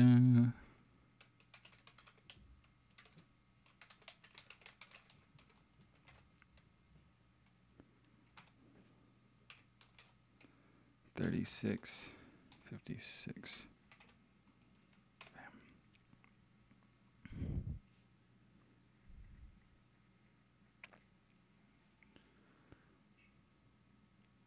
If realism isn't your kind of thing for a race game, then check out Super Tux Kart, because they just had a release this week for the RC version of their latest release of Super Tux Kart, which is going to have a DLC for Halloween tracks, including like a spooky mansion and like the pumpkin patch map. So that's pretty cool.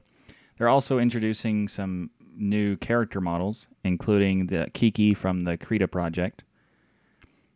And the biggest news for this particular release, it has to be that you can now play Super Tux Kart on your Android device. The timing of that video was perfect. But the Android version of Super Tux Kart is essentially the same. Unfortunately, it's not been modified that well for the gameplay. There's a little bit of some quirkiness for the gameplay. Hopefully they'll fix that in the release, an update release. And also the menus, the buttons on the menus are kind of small. It's because it basically looks like they just took the existing game and ported it. So all the menus and navigations they're similar in every way. And with the mouse, moving things on a mouse is not a big deal at all, because it doesn't matter the size, because you can just click, like precision clicking. Whereas when you want to close out to the main menu, there are 3 buttons that are right next to each other, and it's really hard. It's sometimes a little difficult, and you have to pay extra attention to click the right one. So hopefully they make some updates to that and get it improved. And then they're also working on making support for Steam, so that's pretty cool, and I can't wait for that, because maybe they'll introduce Steam, like Steam Party and multiplayer things. So I look forward to that.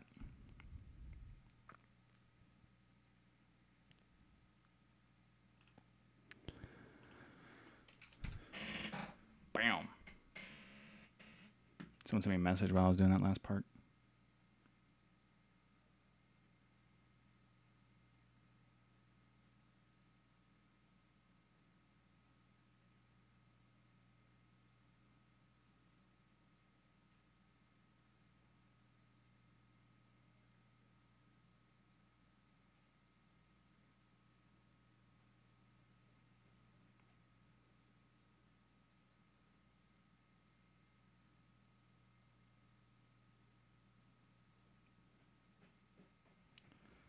Okay. Bam. That'll fix that. Trucking in the air, is that like cluster trucks? Like what game? Or is it like Euro Sim?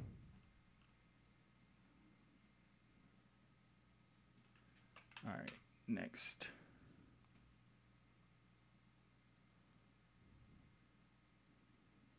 You can cache SMB file transfers for spins. Oh. Okay, that's pretty cool.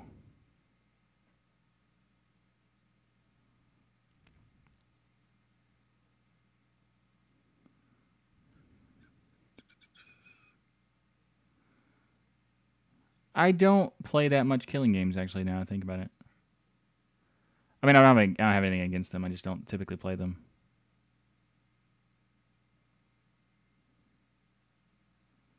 Mafia Addict, thanks for being blocked.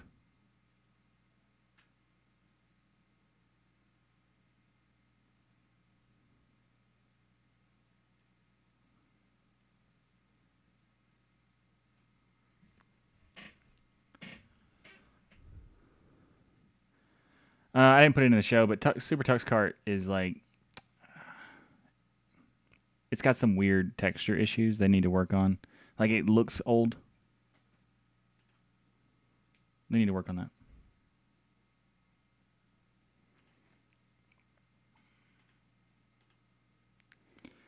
Okay. Billy Davis, welcome to the stream. How are you?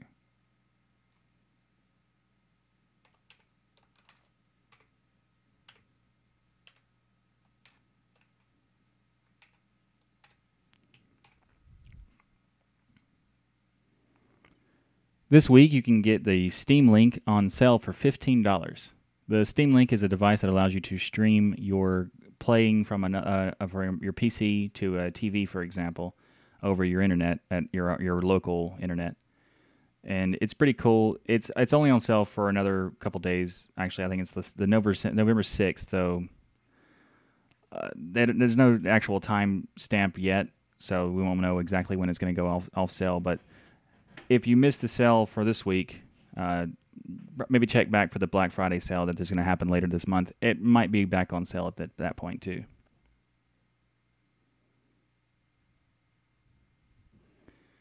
All right, that's done.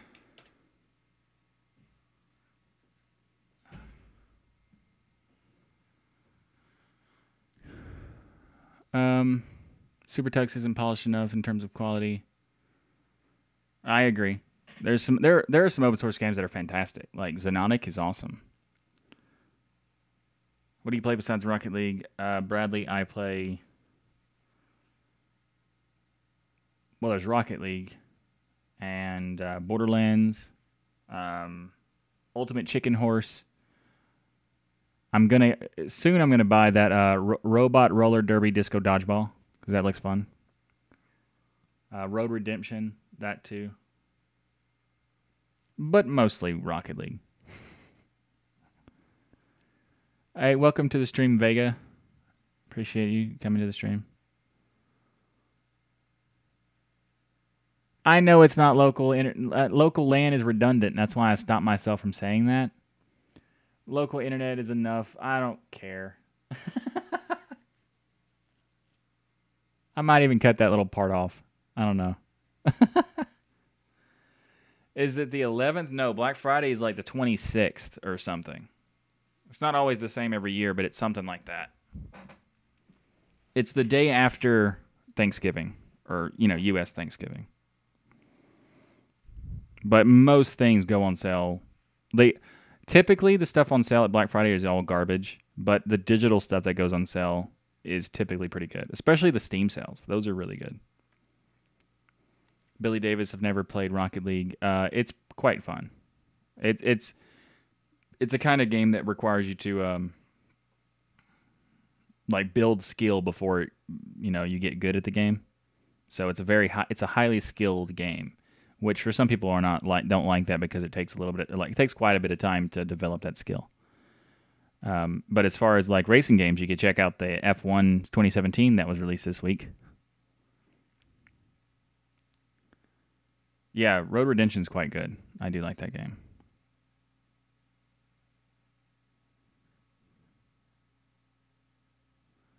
Forza. Oh yeah, that's the Xbox stuff though. Yeah, I haven't played Forza in a very long time because I don't have one. I don't have an Xbox One or anything. Why are you asking Phantom? This is not a trading Rocket League channel. Huh. I don't even have Rocket League on the keywords. Like, that's odd. That would happen. But okay.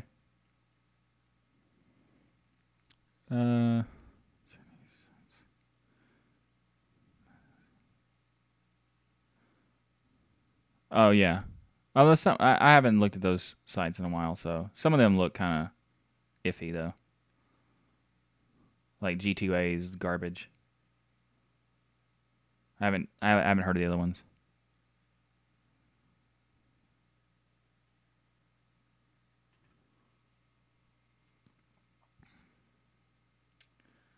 All right. Next up.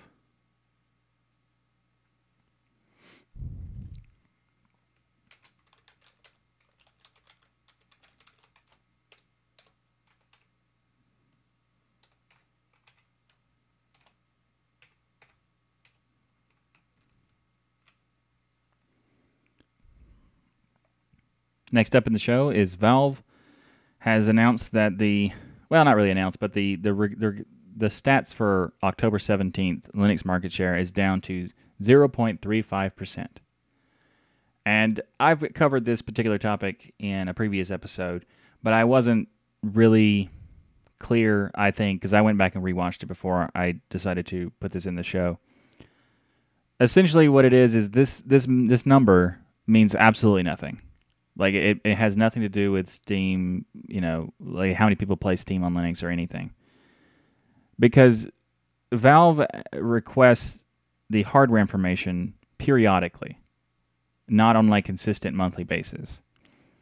So the amount of the data that they have, this hardware data is worthless because they don't ask for the data from every player. They randomly ask you.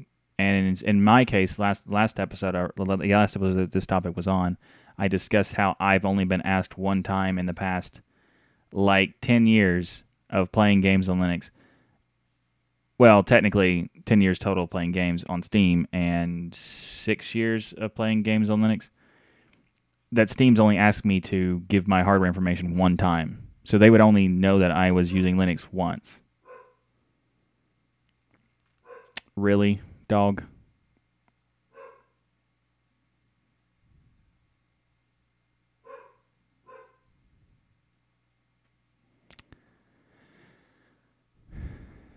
I gotta soundproof this room.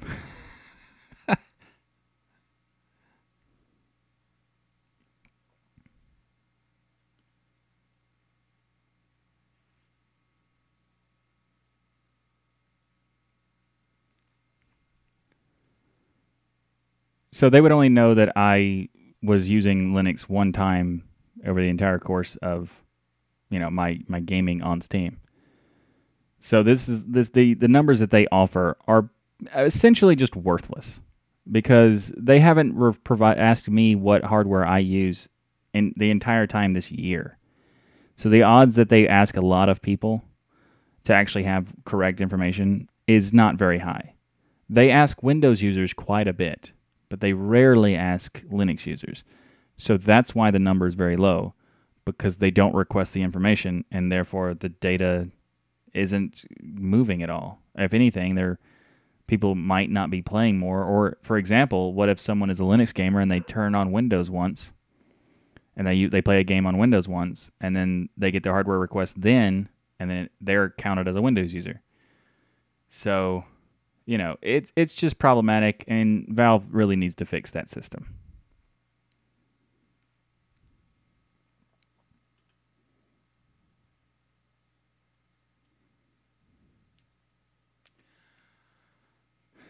I am going to leave that last bark in. Because whatever.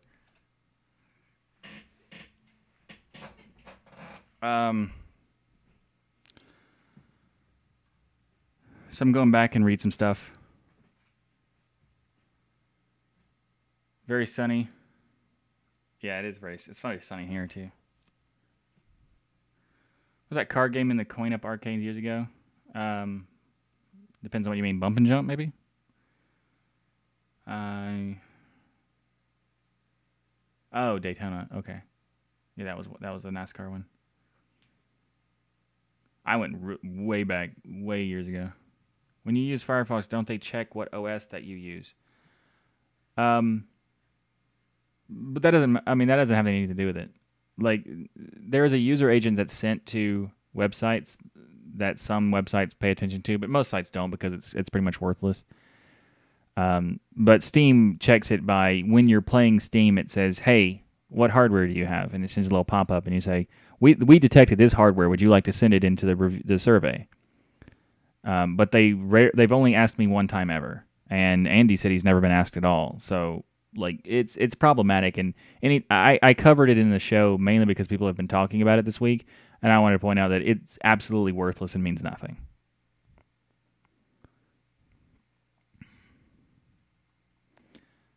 I've never been asked on my desktop or laptop. Oh, wow.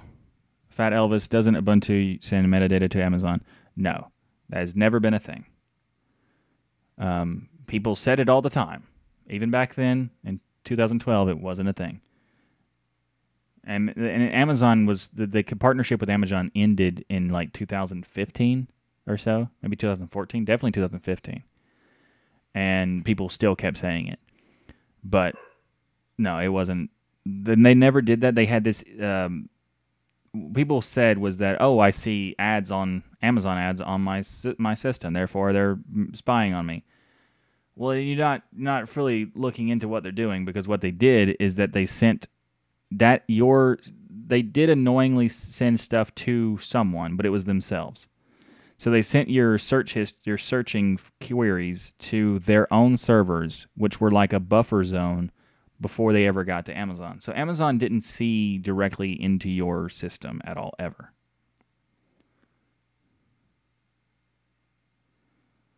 Bradley and Zeb never been asked. Yeah, that's exactly my point. Like, they can't have accurate data when they never ask for the data.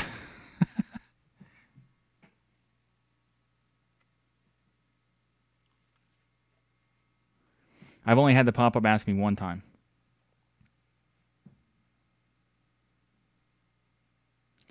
Follow the Atari boxes for Steam to pop up the Steam surveys. That would be cool. The Atari box, I'm looking forward to that. I definitely want to try that out.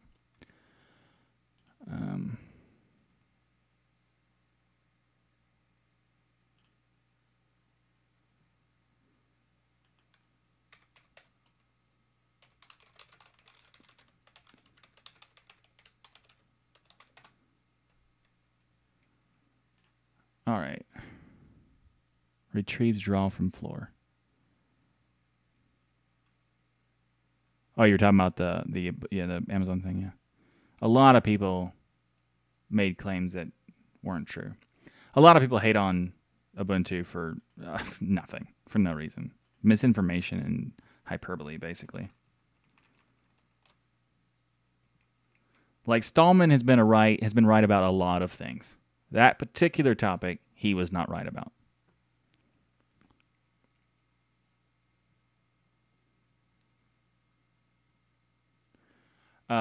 Yeah, the stupid user agent checking for websites is dumb. Like, people stopped doing that a long time ago. People who know what they're doing stopped doing that a long time ago because it's not reliable. And there's also this add-on for browsers, definitely Firefox. I don't know if other ones have it, but there's this browser called an add-on called Blender, which essentially just takes all of the. Good night, Zeb. Thanks for coming to the show. Blender is an add-on that takes like the most common used browser and user agent string and sends that instead of your own. So, but typically that means it tells people you're using Windows. So it's like, kind of blending into the crowd sort of thing.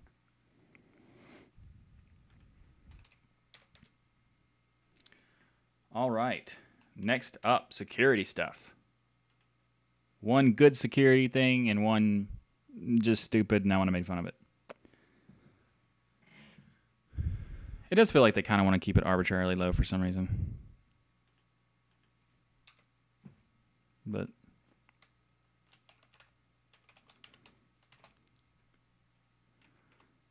uh, 155 and 20. Okay. This week we saw a release. Oh, wait, that was way too early. This week we saw a release for SSH Guard 2.1. This is an intrusion prevention utility.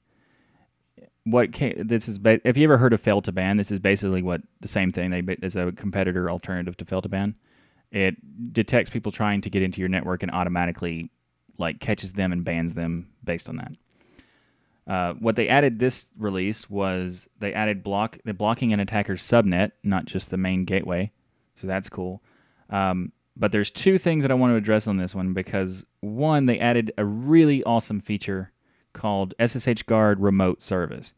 And what this allows you to do is automate the blocking and the logs between multiple systems. So if one system catches something and blocks it, it will block.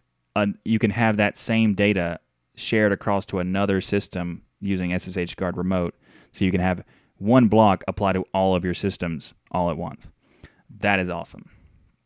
The other thing they did was they added a feature for WordPress service. It's the WordPress service, which lets SSH Guard detect and thwart brute force login attacks against a WordPress system or WordPress blog site. It's funny, the fact that has to be done because WordPress is bad. Speaking of WordPress being bad, there was a big update this week that WordPress announced a patch for a big vulnerability. So if you do use WordPress, you should absolutely update as soon as possible because it's a problem. Anyway, check out SSH Guard if you haven't, and let me know what you think.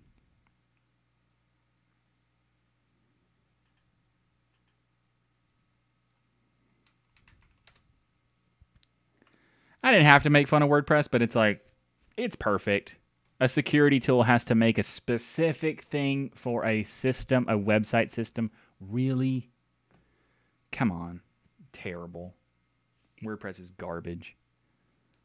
I mean, use whatever you want.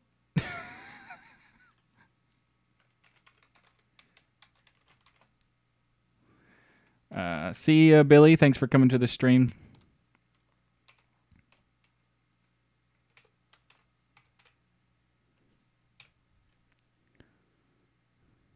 I have to listen while I cook. That's cool. I'm good with that. As long as the Atari box runs Rocket League. It should run better than that. I hope it does better. To block WordPress brute force attempts. Yeah, I mean, failed to ban and SSH Guard are essentially the same thing. There's not really that much difference between the two. SSH Guard is a little more efficient because it doesn't have any dependencies except for IP tables. So it's slightly more efficient, but not really. Not that much. So I would say either one is a good option. Doesn't matter.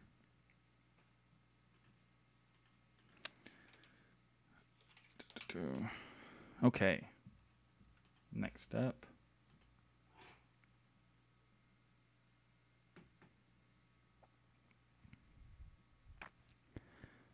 Next up in the show is the U.S. Deputy Attorney General has asked companies to keep plain text copies of all messages sent back and forth.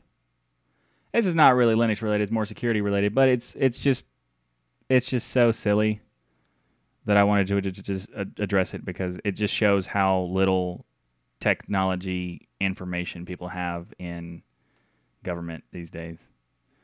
So here's what this guy said. I recognize encryption serves a valuable purpose. And then ... I simply maintain that companies should retain the capability to provide the government unencrypted copies of communications and data stored on devices when a court orders them to do so. So what he's basically saying is, I realize that encryption serves a very valuable purpose, but could you not use it? 'Cause reasons? not having copies that are unencrypted defeats the point of encryption, sir. Anyway, so yeah, that's not going to happen because that's ridiculous, and no company's going to. One, it's pointless to make encryption anyway at that point, and two, the amount of like server and management that requires and like storage, data storage, and everything that have to do all that is so absurd that no, they're going to fight that forever. Like that's not going to happen. Mainly because whether they care about your privacy or not, they do care about spending money. So, anyway.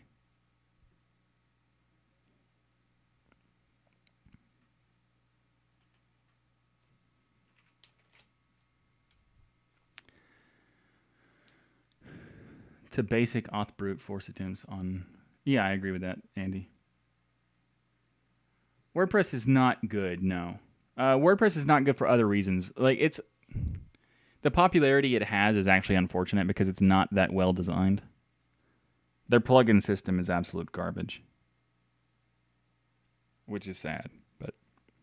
Not the people who make plugins. The plugins are okay. Like, some of them are very well done, but some are terrible. But the main thing is that the system itself is bad. Like, it's just poorly designed. They pry my private keys from my cold dead HDD. I like how you said that one. Yeah, the plain text. The fact that they want to have plain text is just like you don't understand tech. You don't understand the basic concept of security, really. Like at that point, you're so beyond help, like helpless. Like the fact that you have any kind of position that has a power is shocking and scary. So.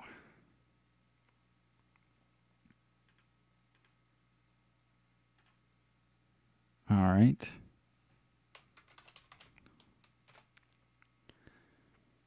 This week we saw a release. I need to make a copy of the time because I don't know what it is.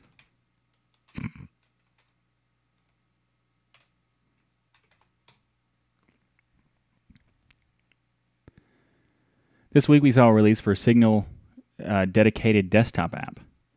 So this is really cool. It allows you to read and send messages, set the timer for disappearing messages, change your theme, including a dark theme, which is nice.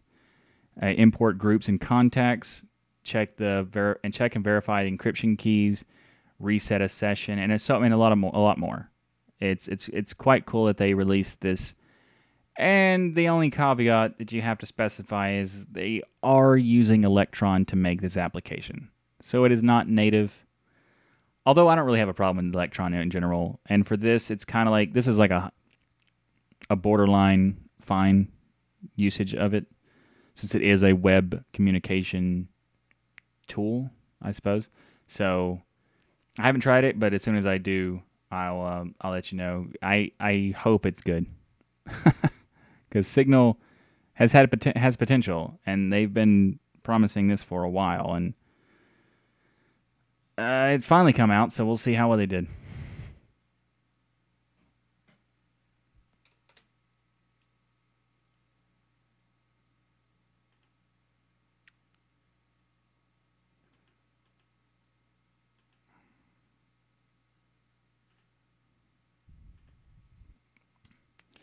Since we don't care about proper freedom or privacy. Yeah, that's pretty much what they want. They want access. They try to get Apple to build in a backdoor to their software and to their operating system so they can have absolute control over systems. It's like, your request is so stupid, I'm surprised you have the ability to tie your shoes. But at that point, like, that is such a ridiculous question.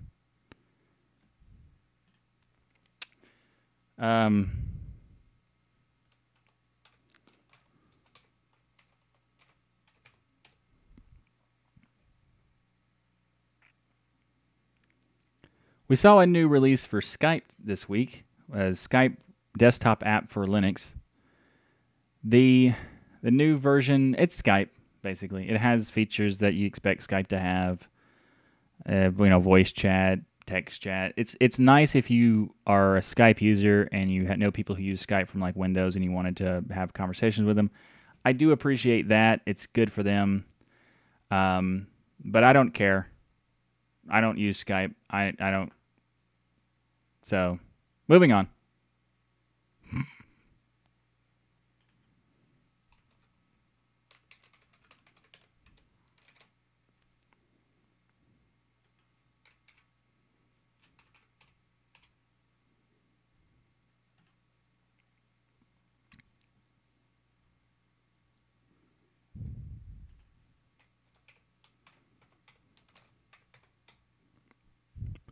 What I do use, though, is Corebird. Corebird is a Twitter app, and it's a really good application, and they released a new version that provides improvements so that hashtags and mentions inside of profile descriptions, for example, are now clickable so that you can now go directly to searches through those hashtags. Mention completion has also been improved so that if you're composing a tweet and you mention someone who's not someone you already know, it will search the Twitter server to get that information. Videos larger than the screen size will also now get automatically scaled down while playing. The compose window now allows tweets to with just media, like just an image, instead of having to require text along with the image. And there's a lot more that came out with this new release. So if you're interested in a Twitter app, a native Twitter app, definitely check out Corebird.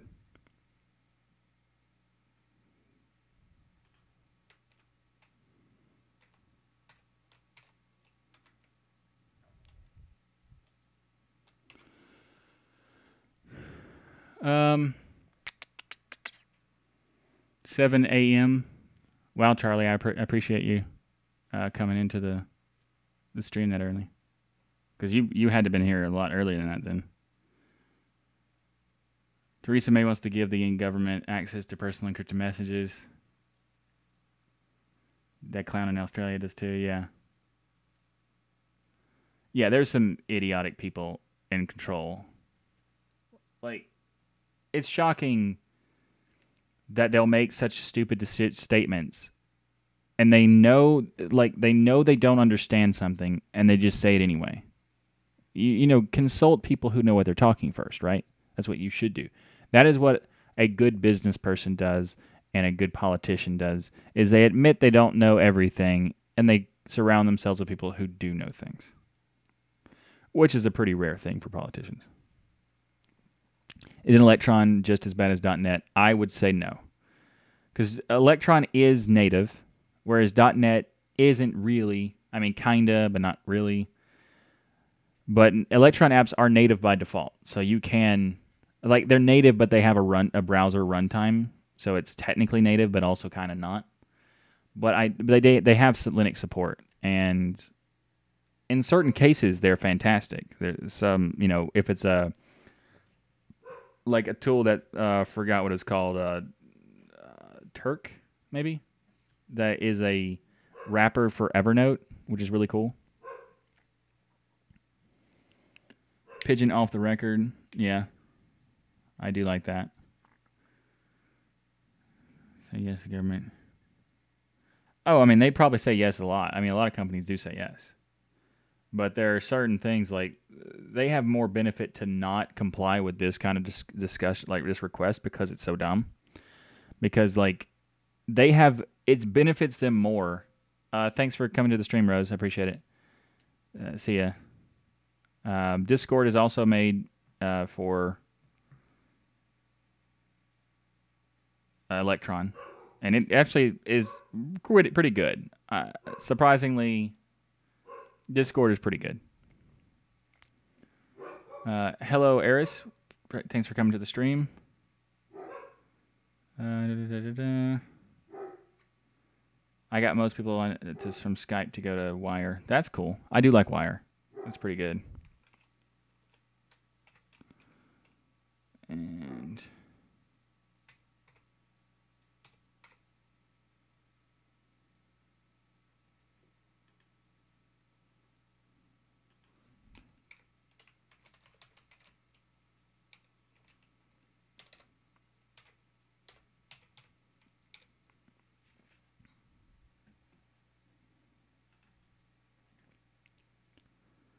This week, we also saw an update from Wine. They released version 2.20, which adds improvements for various different applications, and including also games such as The Witcher 3, Solus Project, and Banished. There's also an update for Firewatch. It improves Firewatch Wine version, but like you can play Firewatch on Linux natively, so that doesn't matter. But what's really cool about it is they announced that there's a VKD 3D library, and what this library is what they're doing with it is that they're building a translation layer for Direct3D 12 to Vulkan, so that you can play. They can support Windows games via Wine through Vulkan. So that has a lot of potential, and I'm definitely looking forward to keep track of that. They separated its own. They separated the VKD 3D into its own repository to make it even easier to pay attention to. Because Wine is not that forthcoming with information. They release a lot of stuff, but their commits are very small and don't really give much detail. So they are, separating this into its own repository so they can keep people up to date better. So I look forward to that.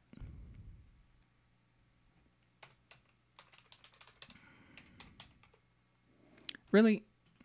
I clicked already.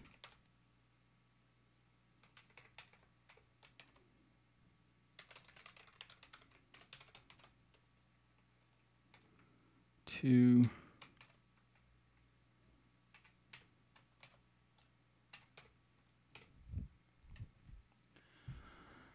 Follow the mainstream media in Australia is USA left wing. Yeah, I'm not going that far. I'm not addressing that. The security of Discord app. It's hard to say. Discord app is proprietary, so it's really hard to say exactly. So I don't know.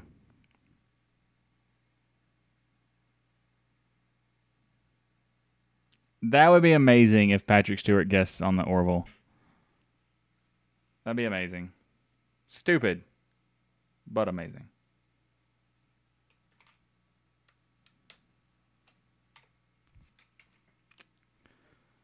All right.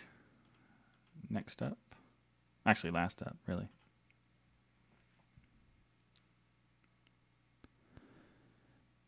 This week, Ubuntu 18.04 LTS release schedule was announced. So the first beta will be on March 8th. The final beta will be April 5th. Release candidate will be April 19th. And the release for Ubuntu 18.04 LTS will be April 26th of next year.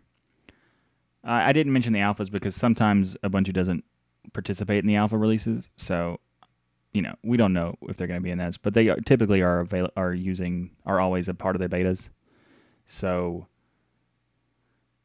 like last week they said they're going to refine and polish up Ubuntu 18.04, but there's a little more than that.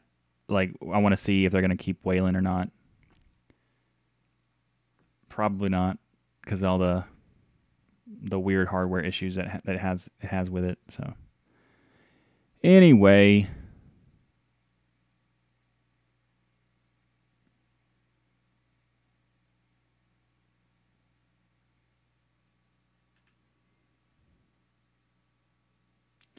I got bored from that topic. I bored myself. I'm going to cut there.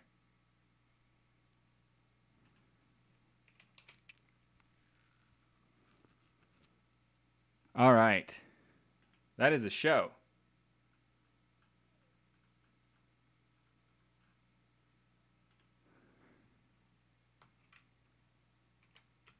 Well, I mean, I'm still on the stream and everything, but I'm just saying that's the show part. So, I'm going to do some ads, ad reads. I'm not sure where I'm going to put these.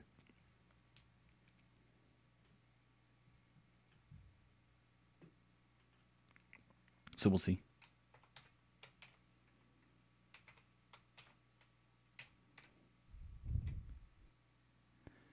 This episode is brought to you by the Linux is Everywhere t-shirt. It's the shirt I made to celebrate the proliferation of Linux. I did not move freaking thing.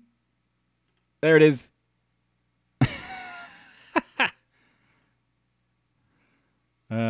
Live. Such a fun thing.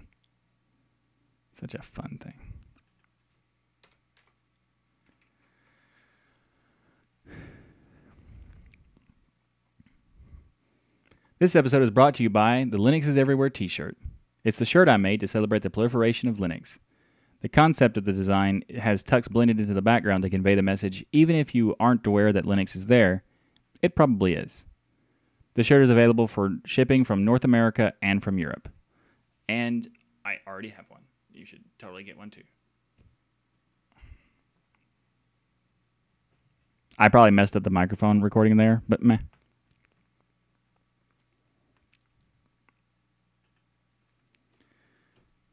And 2, 15, 59.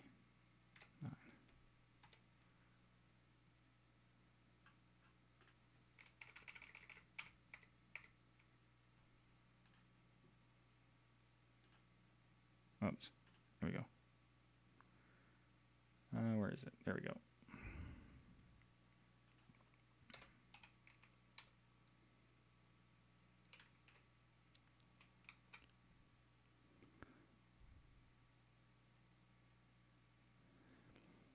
This episode is of the...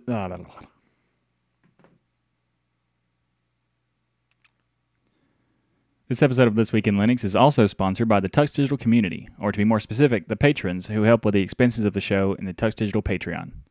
If you'd like to help out with the show, you can visit patreon.com/TuxDigital and check it out. If you don't think you can contribute much, just even $1 is amazing to me. So, like, I'm appreciative of any kind of donation of it, like whether you subscribe to the Patreon on a consistent basis or just buy the t-shirt.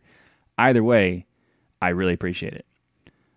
I plan on trying to buy some new equipment for the show and change things up a bit to make it easier for myself to make it, and also to make myself more likely to be on time for the stream. Though you're watching this in the recorded version, so I could have just skipped that part, but hey, admit your faults and improve. Anyway, if you'd like to become a patron, I'd really appreciate that, and any support is amazing.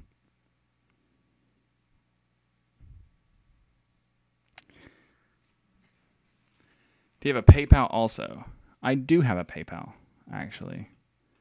I don't have a button for donations, though, so I just have an email address connected to it. But I need to make a PayPal thing. I plan on making a donation page on my website whenever I finish that website, and the website's going to have the Patreon, the shirt, and donation options with PayPal and Bitcoin.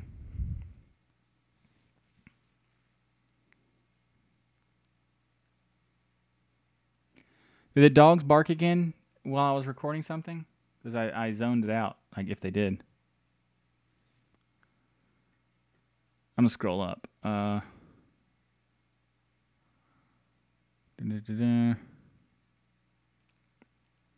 they do a DX9 to Vulkan wrapper. Yes, Charlie, they did do that. They're still working on that. But this one is more relevant because 12 is the latest version anyway. Oh, you're gone. Never mind. I just saw the message where you left.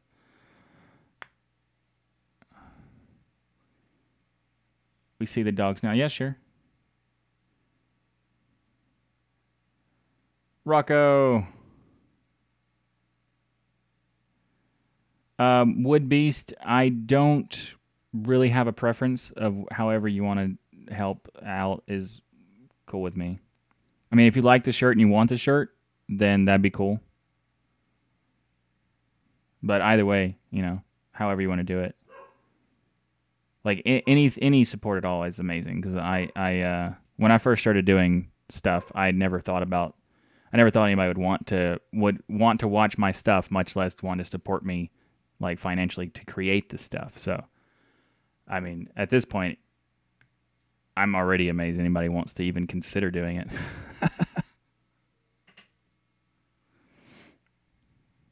It'd be easier to stalk you if you were on time. That's true. That's true.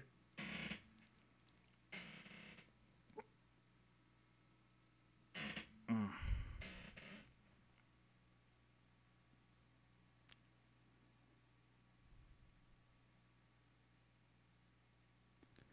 $220.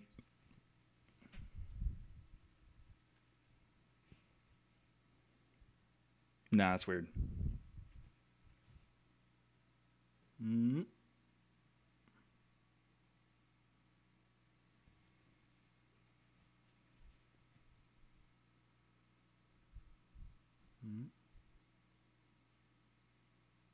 Okay. I'm trying to like decide whether I want to do like poses or not for the screen, that thumbnail. And that's what I was doing. If it looked weird, because it was, but also that's what I was doing.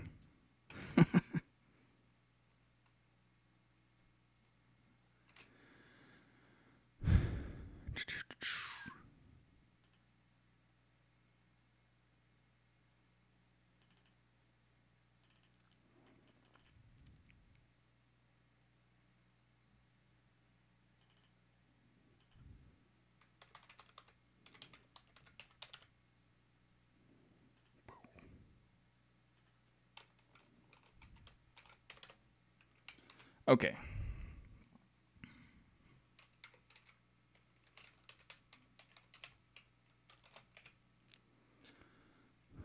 Nice looking shirt. I appreciate it. I wasn't like showing it for that reason, but there it is if you want to see the full one. When are you going to wear a Destination Linux shirt on your show? When are you going to wear this Linux is Everywhere shirt on your show? Huh?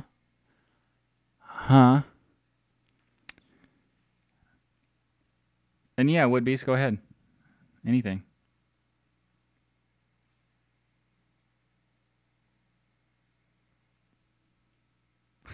Deal. Yeah. Cross promotion. I'm good with it.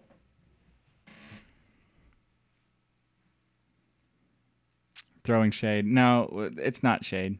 We know each other, so he's another YouTuber.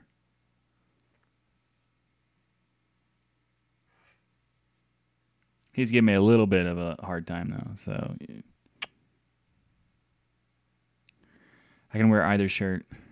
I think the Linux is Everywhere shirt might be like the best shirt ever made. So it's up to you which one you want to use.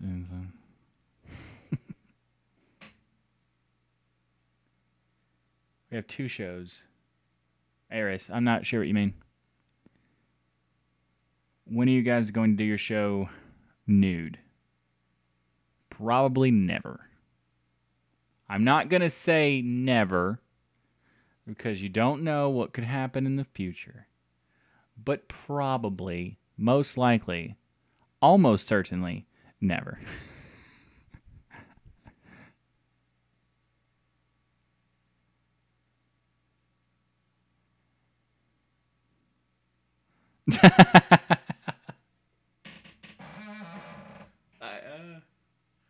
I agree with Rocco. That's a little bit too much information, sir. I would appreciate it if you didn't spam my stream.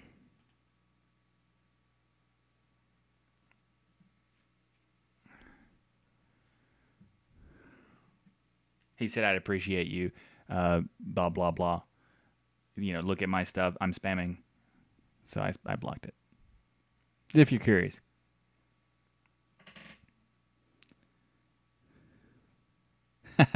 If Linux is everywhere, then the destination is everywhere. Yeah, kind of.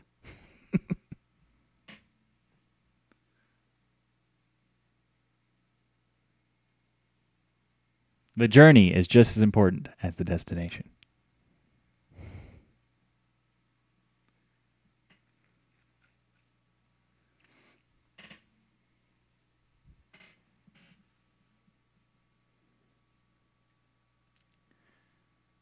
I gave up on the Red 5 project. I would need a developer that would cost like 5-10,000. How hard is it to set up a chat channel in Linux for my family to join and yak? I don't know what you mean. Like, as far as like a channel just to talk to people, I would just use Discord because it works for anything, like whatever platform you want to use it on. So that would be the easiest thing to do. You could also use Telegram or Wire, but I'd say Discord is probably the easiest for, especially if you set up the accounts for them and make it even easier. But there are complicated ways to do it if you wanted. Did I say it wrong? I thought I might have, but I took a shot. I couldn't remember exactly the words.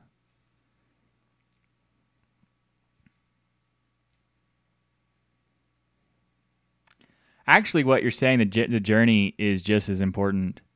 It's kind of like saying Linux is everywhere because the journey is all around us. We're always a part of that journey. So once we get to that destination, we just continue the journey to find even more destinations of Linux. I don't know what I'm saying.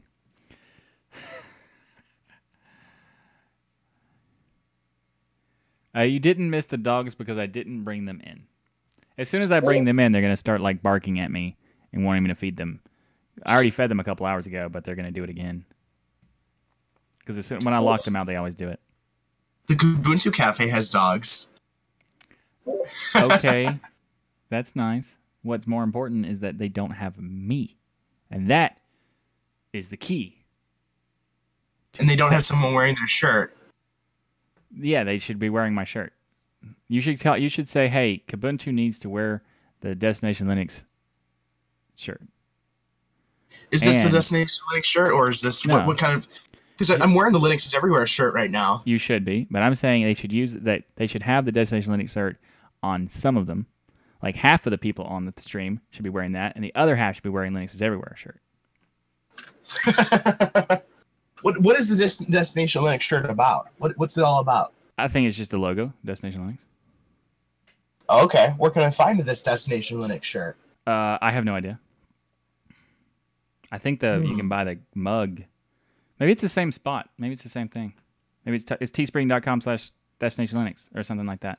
But I think that's just the mug. Maybe that's both.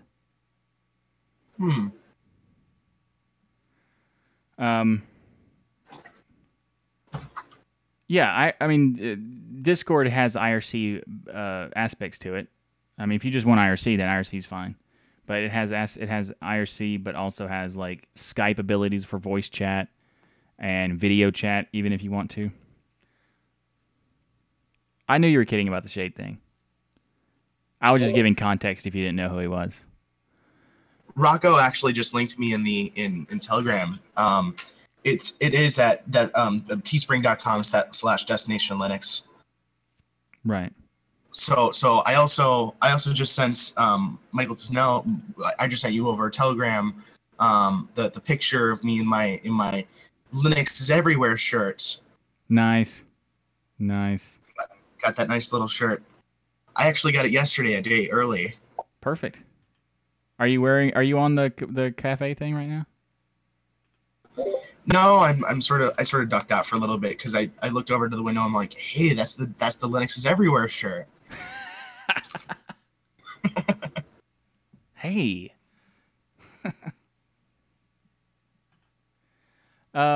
So I'm going to stop the stream, and then I'm going to start it back up because I'm going to let the processing happen for the current section of the show so that I can have that processing while I'm still on the stream. So I have to stop the stream and then start it back up to do that. So I'm going to do that. And Discord, not Discourse. Discourse is a forum. Discord is a text voice chat thing. Be right back. Discourse is a forum. Discourse. Right. That's what I said. Mm-hmm.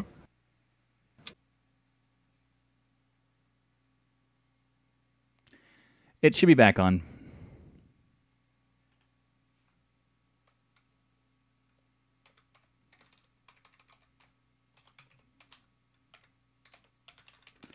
TuxDigital.com/Discord.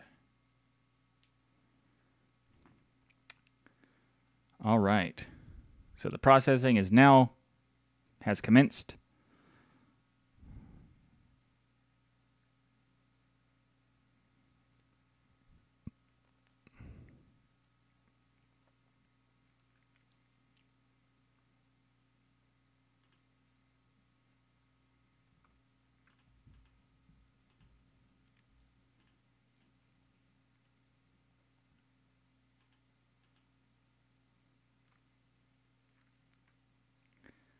I'm going to switch it over to this instead. Here we go.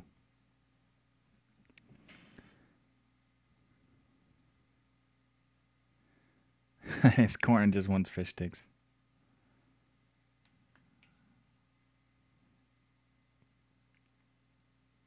Kids say the darndest things. Or so that TV show says. I don't know.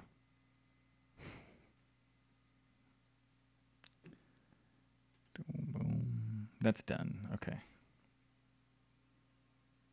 I'm going to go ahead and kill these. And these can close.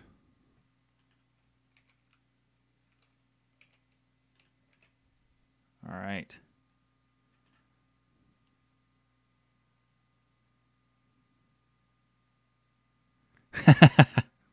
That's perfectly. That's the best response.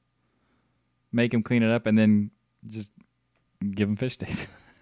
I would. Wood Beast. I'm not sure what you're thanking for, but if you were talking to about the Discord thing, that is a link to my Discord server, but it also take you to Discord as well. So if you've never used it, you can sign up for that.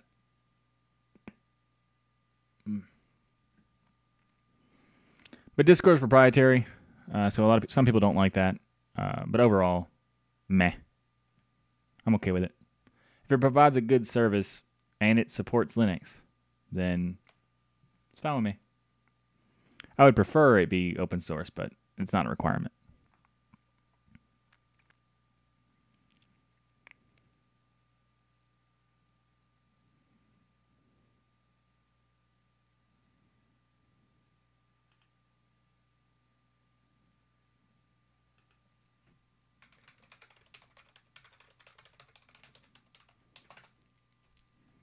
So what did y'all think of the show?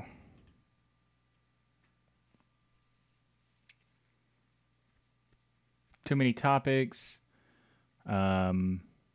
Scattered?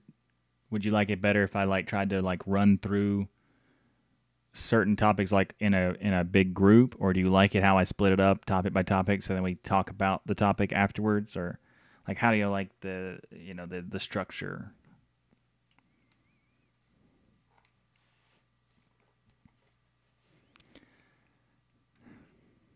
Better than Skype. There is Mumble. Yeah, Mumble is good, but it's complicated. So getting people to use it who aren't technical is a difficult thing to do. Your show makes me happy. I appreciate that. That's awesome. And now informed. Perfect. I was late, and I'm sure you understand. Rocco, I don't understand. I don't understand because how could you be late for my show? I have never, ever been late for your show. Ever. So. Also, how can you be late for a show that starts 2 hours late? No. I'm not late for the show. Are you saying he was late for the show when it was late? Well, yeah. I mean, there you go. That's a good point, too. And Rocco, that's just rude. I mean, I've never... Every time I've been done your streams, I have never, ever been late.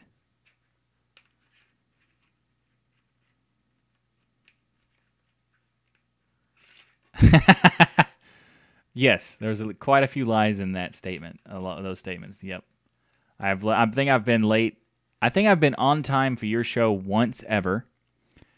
And I don't think I've ever been on time for my own show at all.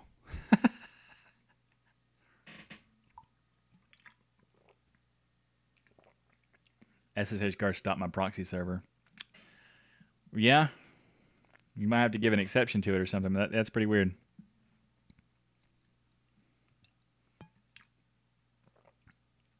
I should do what Rocco does.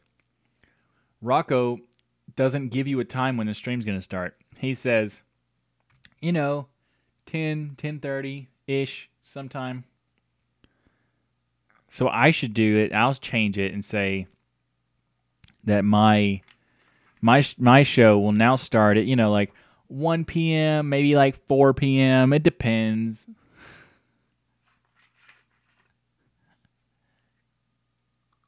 Well, no. We all know once he does that, it ends up being 6 p.m. when he starts.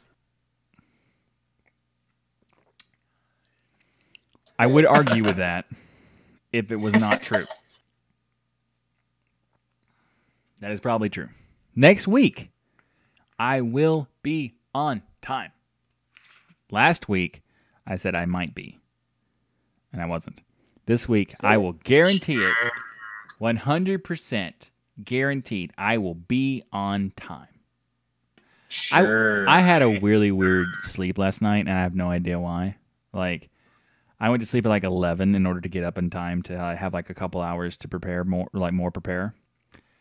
And instead of what happened is I woke up at 3:30 for no reason, went back to sleep, woke up again at 4:30, and then again at 6:30, and it was like, okay, I'm just going to get up now.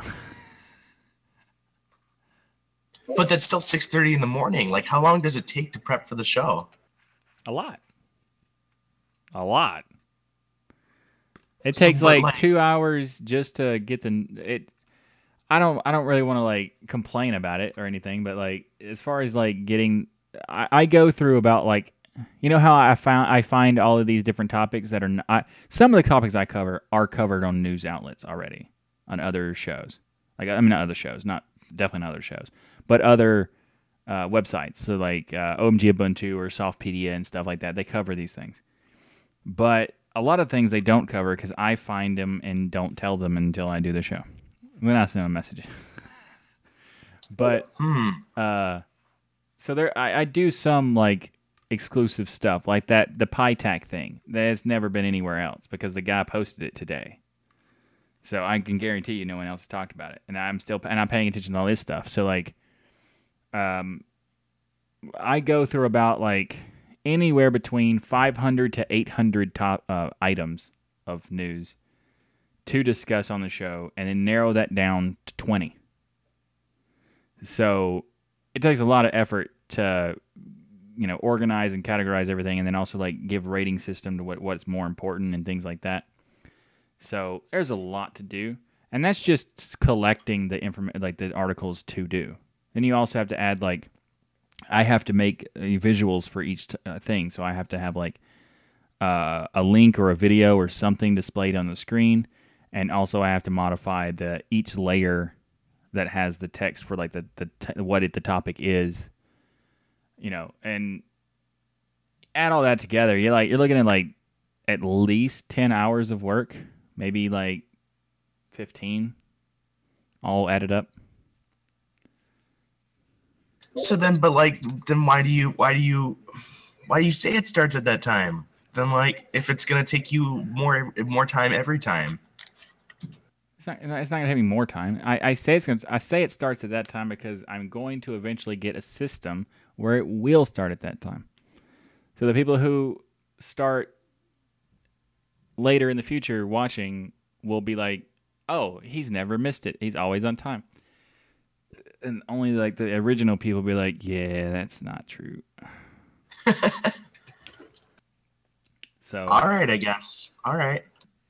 So my intent is like if I say a later time, I might screw up doing it and making it later even then. So like I need to like continuously work on my system to build to the point where I can keep it accurate on time. I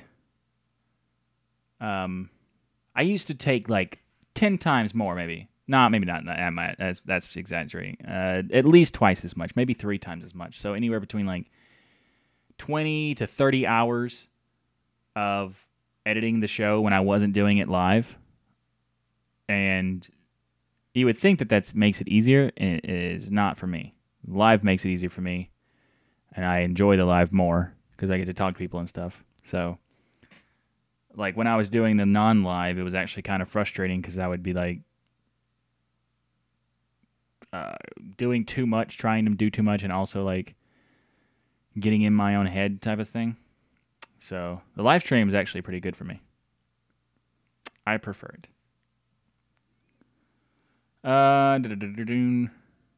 Live stream first war documentaries on my channel. What?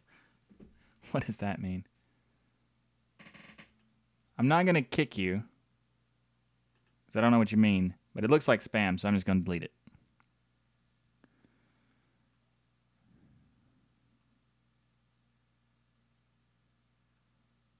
It's not a lie. It's just not true. Eris, I like that.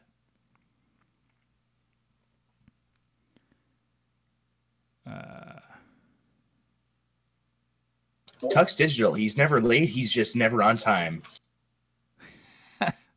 Exactly. Time is a figment of your imagination.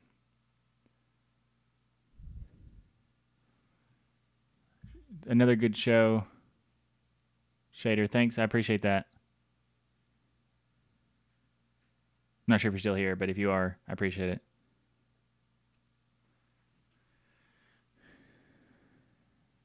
$16 hours to make a video. I'm scared of live still. It is really hard. Making videos is hard. It's so hard. But I enjoy it, so that's why I'm willing to do it, even if it is difficult. So I can understand why that, and I can understand why you'd be bothered by streams. Oh, you're also bothered by them in the technical difficulties aspect. Yeah, those are problematic. Like I've had a couple of technical difficulties here today that I haven't had before. You know, it is what it is. I can't explain it. To me, it makes it easier for me because otherwise I'll just be like super particular and perfectionist. With the stream, it kind of goes, I'll just let it go.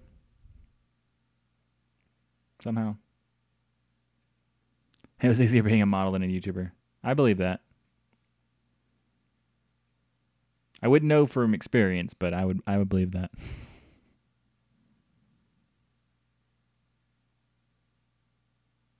I still think it would be more, model would be difficult, but you have other people doing work with you rather than you doing everything. So that's why I would say that it's harder to be a YouTuber because you have, every side of the work you have to do, not just in front of the camera. You have to be in front of the camera and also managing the camera and editing everything, and like.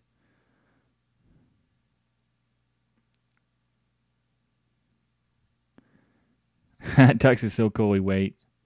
If that's true, I appreciate it immensely. Time waits for no man. Yeah, it waits for no one except for me. Such a great thing, time.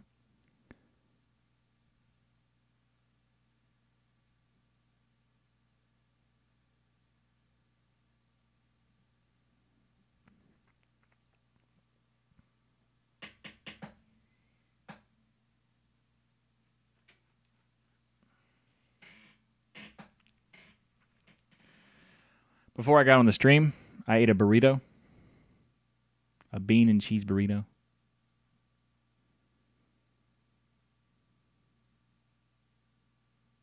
Why would I tell you that? I got it from Walmart. And it was surprisingly okay. I kind of expected it to be awful. But it was okay. Was it like one of those like freezer ones?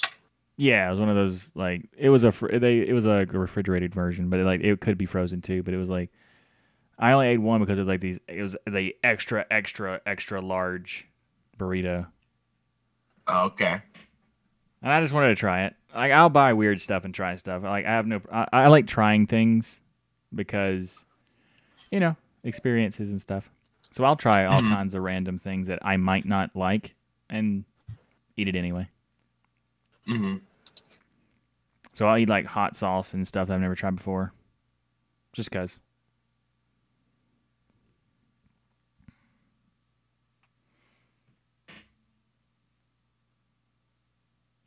I have a rule: I will try anything one time every 7 years.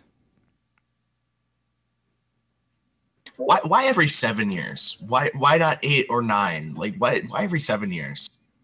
Well, actually, there's a specific reason, so I'm glad you asked. Every 7 years, every cell in your body is replaced. So what you like as a child when you're 7 will be different when you're a teenager at 14, and etc. and etc. So if you tried something 7 years prior and you didn't like it, you might like it now. So I try it. So I'll try everything, and then every 7 years I'll try everything again. What is the weirdest thing you've tried?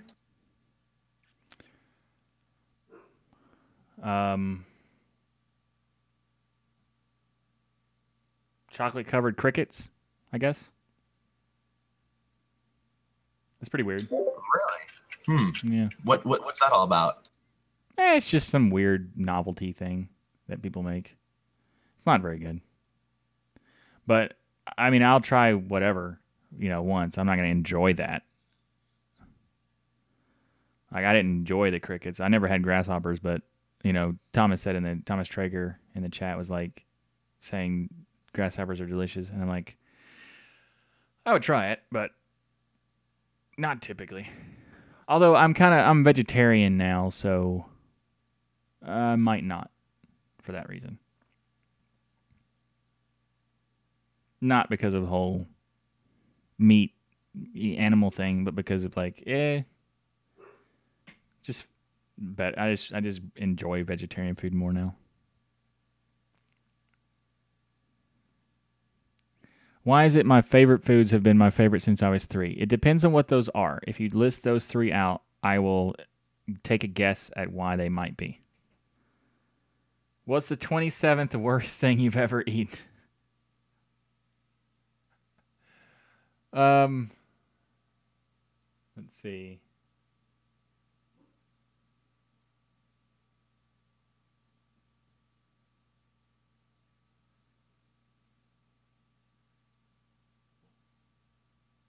McDonald's. But like, how can you even determine that? It's like the 27th thing. Like, I would assume that 27th is pretty high. I just took a random thing. It's like it's not bad, but it's not good, so I put it in the middle. I sort of used to work at McDonald's at one point, so I figured out, there are actually items on the menu that you can eat that are healthy enough that, No, they're healthy in comparison to the rest of the stuff they have. It's not healthy. Yeah. But that's like saying, I'm only ingesting some monoxide, not a ton. Like we have like yogurt parfaits, right? Like yogurt parfaits, they're. It's still. How can you say a yogurt? Dairy is not healthy. Dairy is not healthy. Yogurt itself is not healthy. It's healthier than ice cream, but it's not healthy. Of course. But like, you're not gonna find something that's healthy. Even there are more calories in their salads than there are in the Big Mac. That's how messed up it is at that place. Steak, lobster, sashimi. I mean, all of that stuff is good. I've had it. I just don't crave it anymore. But I think you're saying is that your favorite 3? How could you have like? I don't believe a 3-year-old would like steak. Honestly, I don't believe that. I really liked Salisbury steak when I was a little kid. That was my favorite. That was my favorite thing ever. Salisbury steak. Yeah, that's not really Salisbury steak though. Like Salisbury steak is not really steak. It kind of is, but not really. But Andy said he's a vegetarian now for 6 months. That's cool. I've been vegetarian for about a year and a half, maybe 2 years now. I'm not like, ironclad person who requires it to. Oh, I go to a restaurant with like, is this gluten free or some crap like that? Right? I don't do that. Like I'll occasionally eat meat. It depends on what it is, but I don't prefer it, and I typically don't eat it. But if I'm in a situation where the only option is that, and it's like rude to like turn down the food or something, I'm like, I'll have a hot dog or something, I guess. So do you do it for the moral purpose, or just because it's healthier, or It's healthier. well, healthier in one, respect? The health aspect to it. Oh, okay. Not the moral. That's why I don't tell people to do it, and that's why I don't like preach it or anything. People want to do it, great. Otherwise, I also do other things that people don't do that food wise that people consider me crazy for doing. Like I fast every day, more so than other people do. Most people do. Like everybody fasts because you're asleep, you're fasting. But I fast like 12 hours a day, sometimes more.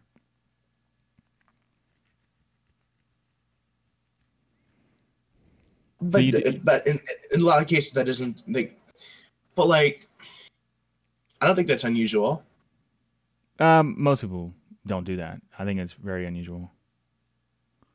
Like, I mean, I don't eat food at all until like noon.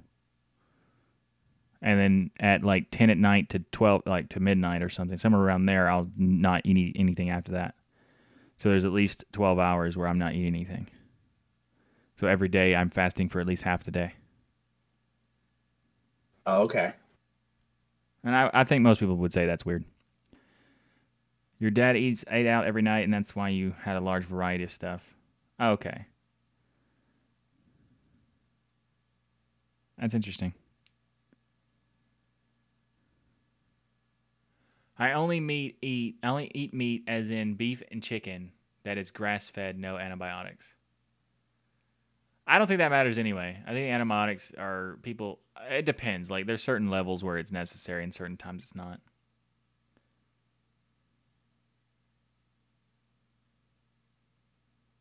Like antibiotics that actually help them or whatever, but antibiotics that are just like make them bigger and stuff. Like yeah, that's creepy. Whoa, I'm weird. I mean, I don't disagree, but you got to be more specific. See, with me, I don't claim I'm healthy at all, but like I end up a lot of the times, so I'll eat dinner at like 7, 8 o'clock maybe, but I won't eat again until 11 the next day. So like, that's a good period where I don't consider 12 hours not eating unusual because I do it myself. I'm not saying it's healthy though. Like technically healthy. you should breakfast, right? No. That's what they keep saying. That's what they say. That's what people say to get you to buy stuff. If you look really? If you look at doctors and nutritionists, they'll say eat when you're hungry.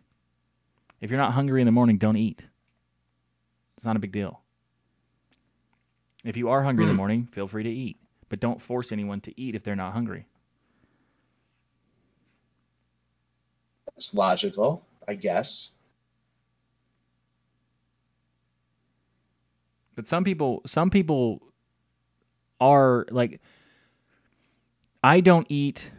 I fast every day because I'm not hungry in the morning ever. And then I don't get hungry until sometime around like noon to like 2 or 3. So there's like a big window before I get hungry. So I just decided to just keep that consistent. And some people do it anyway automatically. I just decided to keep it consistent. Gotcha.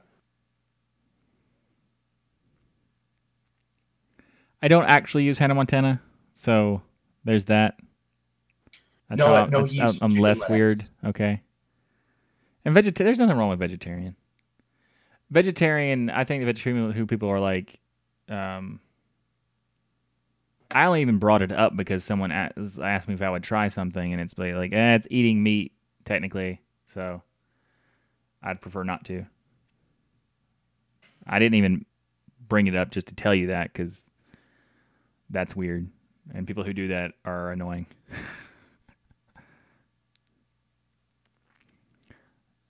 His wife, Fat Elvis, said that his wife ate fried peanut butter and pickles sandwiches.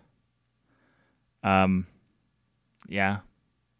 I've seen people do peanut butter and sardines before when they were pregnant. My sister did that.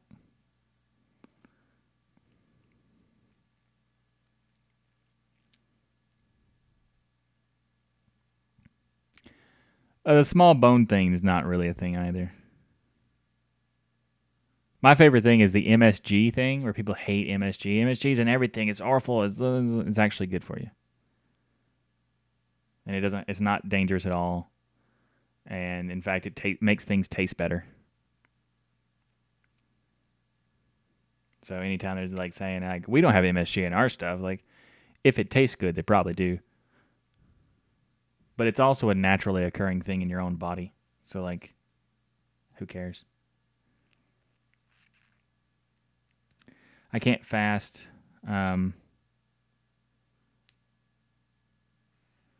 yeah, I don't think people should fast in general. Like they shouldn't just fast the entire day. They should do intermittent fasting. So intermittent fasting allows you to use your metabolism more to burn more stuff than typically is done if you have like a lot of food if you have three normal meals, that's actually not really a good idea because you're eating. Yeah, you might like. There's some people think that you keep your metabolism up if you eat a lot. If you eat small amounts frequently, that's fine. But 3 big meals, you're not keeping your metabolism up. You're eating a lot, so your metabolism kicks in, and you take a certain amount of time so that your metabolism completely stops and then has to kick back in again.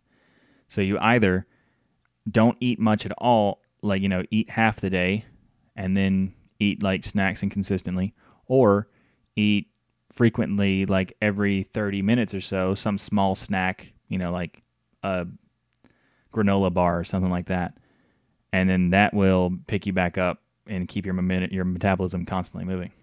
So like it is true to have like metabolism good, lots of frequent meals, lots of frequent small meals, or less amount of meals.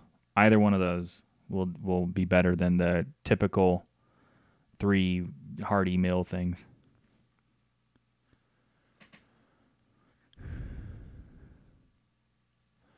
I think they're just giving me a hard time because they're mean.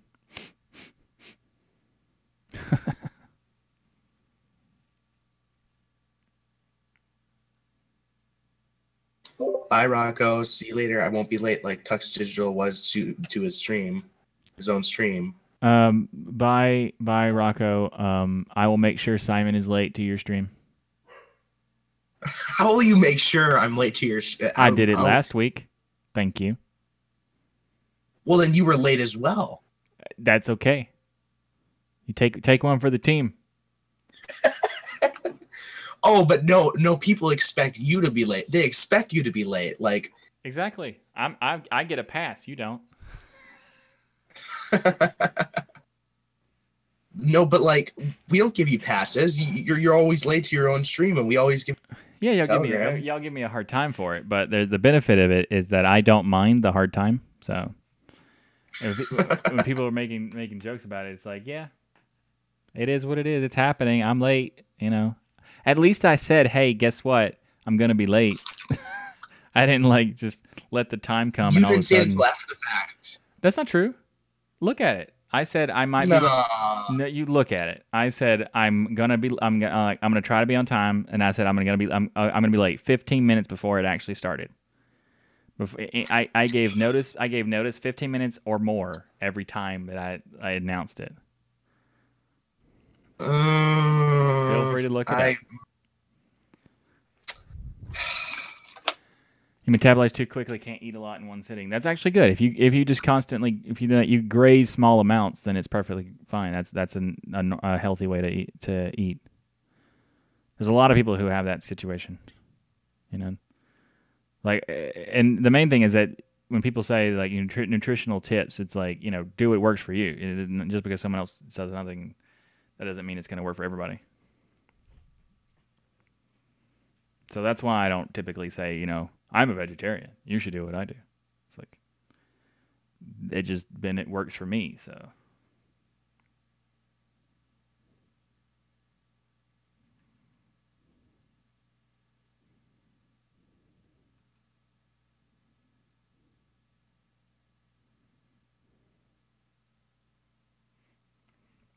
But I like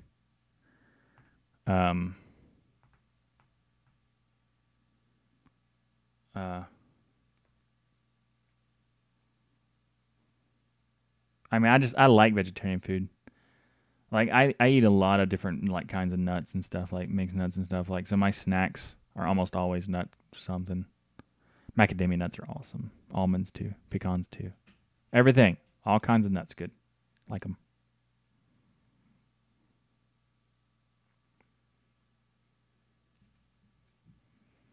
So my dogs are gonna be a little annoyed right now because I haven't like talked to them in a little while. So I'm gonna bring them in.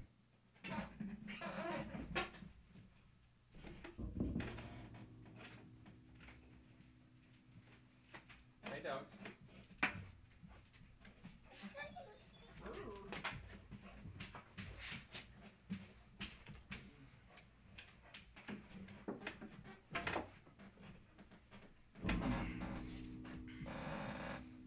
You want to say hi?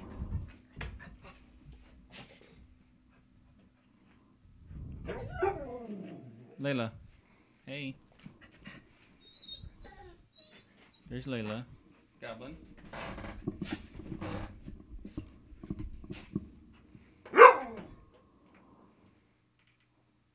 All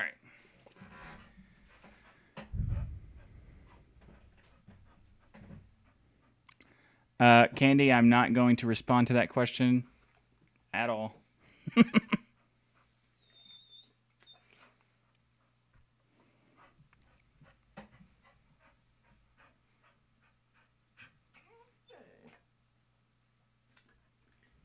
I think Nginx overrated. Apache's actually pretty good. Especially HT Access, best thing ever.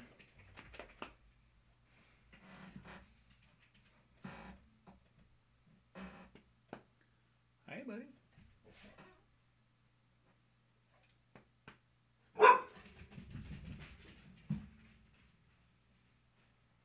Did you eat any grass recently?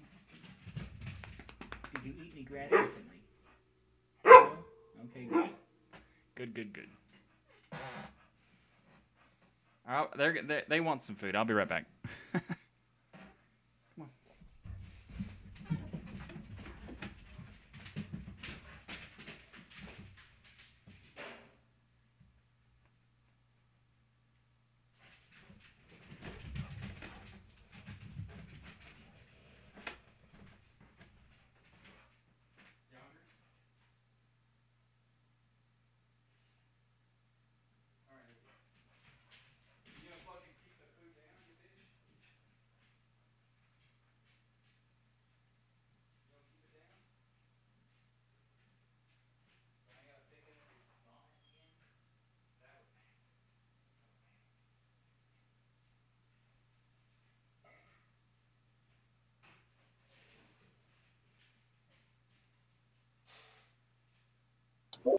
Is he off to get his puppies?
Hmm.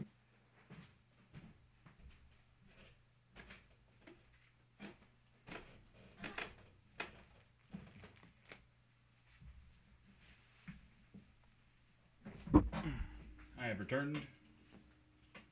So, if anybody's still there and didn't get bored of me being gone, whoa, my hair went weird. No, I'm still here. Cool. I didn't put any hair gel in my hair, so it went all weird.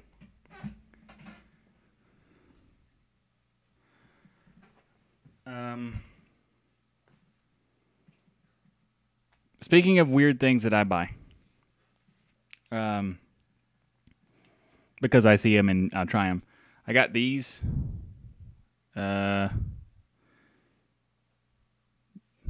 Dark chocolate chili granola bars. So they're like spicy and sweet. And I got it for no reason, just cuz. And if you're wondering, are they weird? Yes, they are.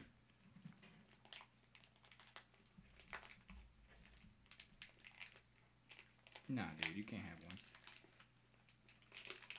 Chocolate would kill you, dude.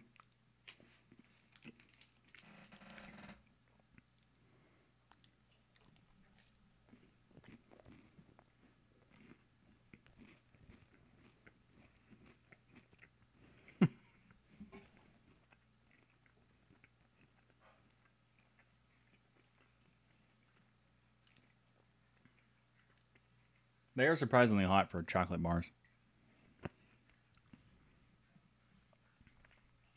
Burritos. I did not get burritos.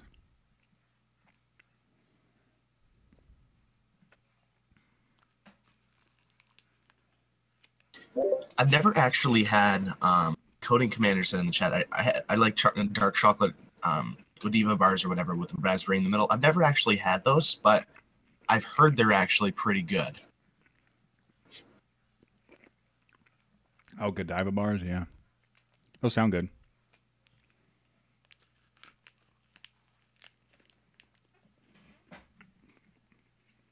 Sound good.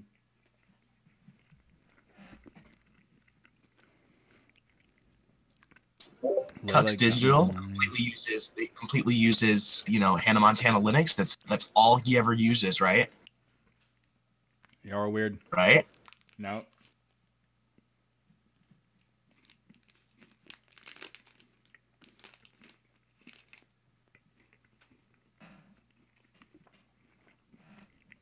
Absolutely not. You can't use Hannah Montana Linux. You can't just use it. You have to experience it. It's an experience. It's a whole desktop immersion experience. Spicy chocolate went down weird.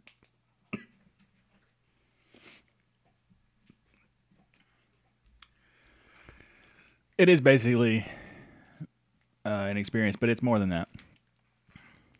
You can't use Hannah Montana Linux because it's just all around you. It's the essence of reality. Just being existing, you are already connected to the Hannah Montana Linux ecosystem. Yes, exactly.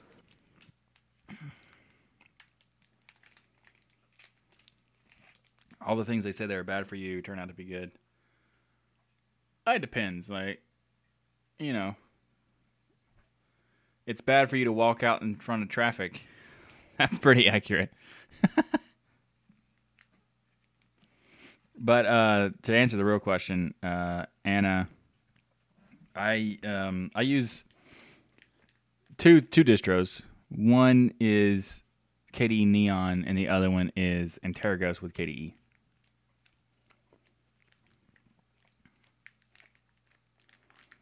But KDE Neon isn't a distribution. You shut your mouth. It's not a distribution. I know that. I know. But it is, basically. They claim it's not. But the fact that they provide ISOs and allow you to just use it as a user and have those branches, it is. It is. No, it's not. It's not meant for people to install just off the. Then they shouldn't not have a meant for- user version. They should have a developer-only version, and that's it. Where they even But have the user version is meant because they even have a because user you know they LTS. have the LTS plasma, and they need people to test the LTS plasma. Why? You could do that in Kubuntu. Because the developers who do KDE Neon are no longer in Kubuntu. KDE Neon was the original name for the Kubuntu CI. I know, but Plasma is in Kubuntu, so problem solved. But it's meant as like a rolling testing platform for KDE. It's not meant for people to actually pick up and install and like use and be enthusiastic. You can be enthusiastic about it, but that means you're enthusiastic about KDE, not the fact that it's in this wonderful new distro KDE Neon. No, I just No, you're overreacting for sure. I don't tell people to use stuff I use though, so that's different. People tell other people to use KDE Neon, but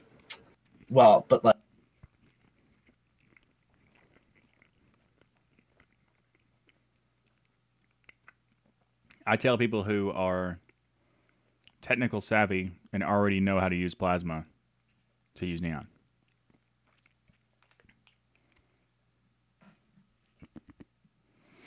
But it's fine to suggest it in general. It's just when you shouldn't suggest it to brand new people. Hey, Colin, welcome to the stream.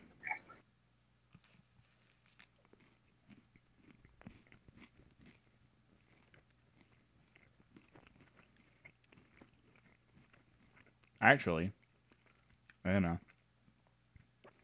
Rocco, or Big Daddy Linux, has now been using GNOME for quite a while. You should get on to him about that. Yeah, he's been using GNOME for too long. We need to. It's time to stop. It's time to stop. Okay, no more. Oh, and then, but like Linux Mint is not like Linux Mint is not an actual. It's. I would not recommend Linux Mint to anyone because like Linux Mint is just. Linux Mint is insecure. They just do things wrong.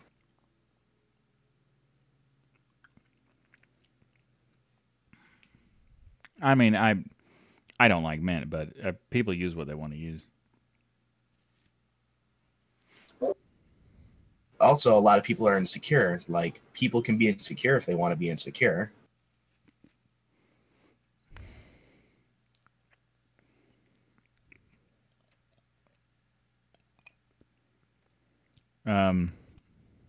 I mean, if you want XFCE in Ubuntu base, I would absolutely suggest Ubuntu instead, because Ubuntu is better than Mint.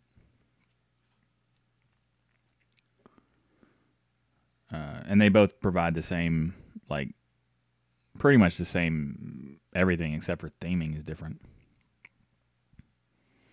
Exactly. Like, you can easily take the Linux Mint theming and put it on any distribution you want. I'm guessing. That's my guess.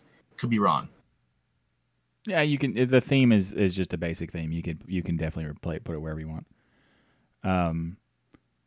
Andy Terfer says Kubuntu is great for noobs. I've set up a handful of family and friends on Kubuntu, and they love it.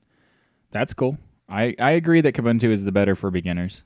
I wanted certain things that Neon offers that Kubuntu doesn't, and that's the only reason I use that. But and also I'm comfortable with stuff that are more experienced user stuff.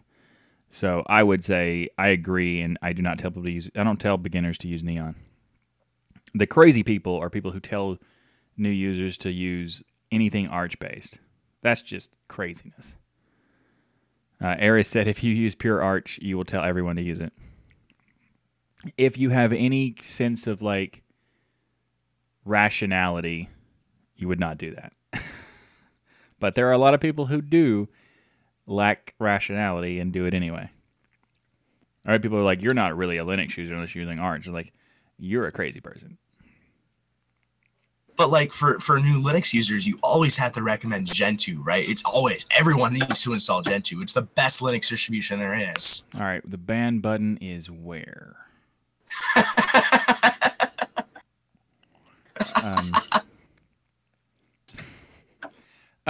TuxServant and Coding Commander both want to know my text editor. Probably not going to be either one of you wanting like this, probably, if you're like a purist or something. But I prefer Sublime Text.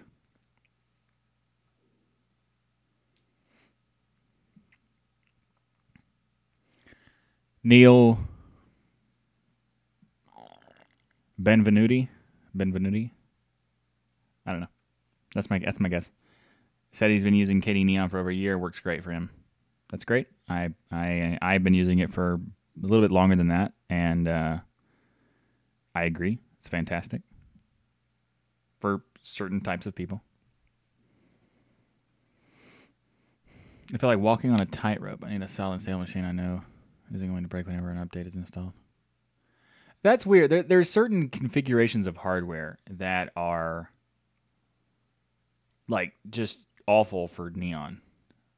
I don't have that hardware, so I'm fine with it. All my updates are fine.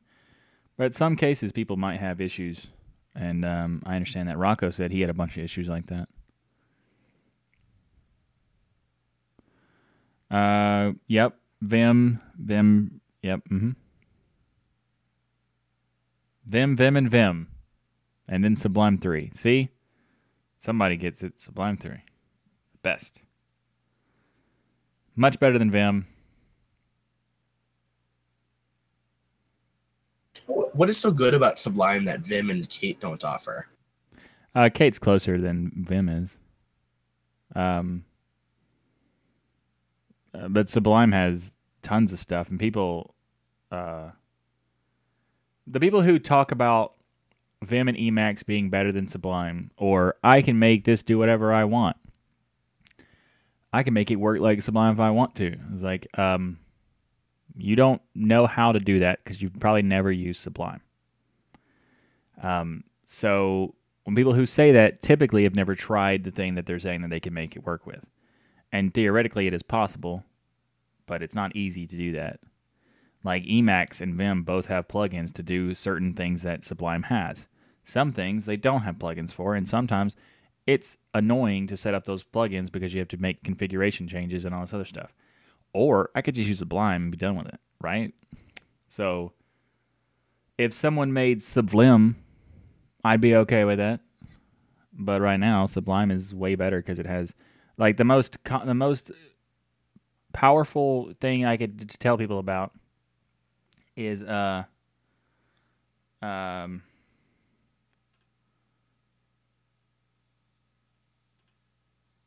gonna block you because someone just sent a little sub for sub thing. It's like, if you, first off, this is not what this is. There are some channels that would do that for you, but this is not one of them. And also, typically, it's a very bad idea because it looks pretty bad to do that. Anyway, I don't know. Coding Commander, I actually use Vim and Kate 50/50. Just to answer that real quick.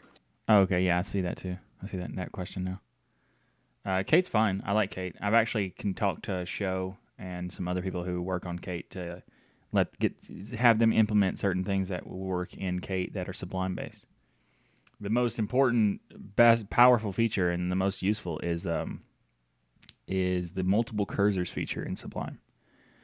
So, like in some cases, editors would be like have this column thing, so you could like hold Alt Shift and then go up or down, and you can have multiple cursors on that line. But Sublime has made it where you can do multiple cursors anywhere, any column, any row, wherever you want. You just hold Control, click wherever you want. Or if you highlight something, hit Control D a couple times, it will highlight that same thing that it finds in the next thing. So instead of like finding the next for search, it does a find next highlight. And like that's way. So let's say you have 20 things that you want to modify. but you have 40 of those things in the thing. So you can't find and replace all because it does everything. So how would you do half of them? You really can't. So with Sublime, you could just hit the shortcut a couple times and then edit the ones you want to change and not the ones you don't want to change. So like you're much more granular control by default, whereas Vim can do a lot of these things, but you have to build up this massive config thing to make it work, and it's like meh. It's sort of like Awesome Window Manager. Like Awesome Window Manager is great, but it requires you to just write all the things in Lua. You could copy paste them from all the places, but like then you have to maintain your script, and then you have to. It's just like I like it. I like the concept, but like it's just too much to maintain. Yeah, I don't really want to do all that. I don't want to do that for Emacs too. And Emacs defaults are just silly and ridiculous. So it annoys me. They're like, hey, you want to control V? Oh, that goes page down, not paste, like everything else. And when I asked one of the developers of Emacs why that's still the case, they said, well, people have been using Emacs since the 70s. Oh, legacy antiquated craziness is what you're saying. You're not changing it because people would be mad at you changing it, except they could just change it back with a config, and people would be who are new to it would be expecting it to do something that it would do that they expected, and it's better. Oh, okay, sure, reasons. Silly. But then there's the nobody can figure out how to exit Vim meme, right? Nobody can ever exit Vim except it's escape : W enter, right? Yeah, because it's ridiculous. But like with Vim, once you get used to it, it's actually a really nice tool. But I don't use it for everything because there are some things where I don't know. It's just my brain just needs drag and drop with a mouse. A lot of things I do use Vim for. A lot of like, if I just wanted to submit some code to some place or whatever, I'll do that. But if it's heavy, if it requires a lot of brain power on my part, I'll always go for Cape because it's really nice little editor. Yeah, I don't have a preference of what people use. It doesn't matter to me. And I like the sequence stuff that Vim does in certain cases. I use sequence shortcuts all the time in everything. Like, if you're not aware, you can literally do sequence shortcutting in every application, period. They all have it. So even if they don't even know they have it, they have it by default just based on like the location of where they have the words and in the menus, so they automatically do it. Especially if they're CSD, they might not work actually, but if they're system menus, then they do work for sure. So, well, actually, if they're Electron, they might not either, but still. But like Firefox, instead of like Alt F, you can do Alt FE or Alt FO, and etc. So you do it in a sequence. And the same thing happens with GIMP, for example. GIMP is like annoying because it doesn't have very good shortcuts, but it does have sequence shortcuts. So you can do those all you want.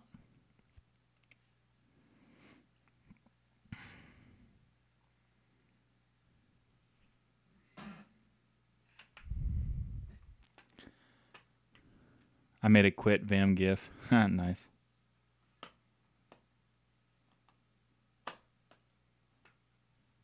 Eris says with Vim you don't need a mouse. That's also true with Sublime. You do need a GUI. So Vim has the benefit of like doing terminal based. Emacs does too. But Sublime wouldn't. You couldn't do it headless. But other than that, I think Sublime is the best option. Problem is remembering the shortcuts. I agree. That's true for all applications, though, sadly.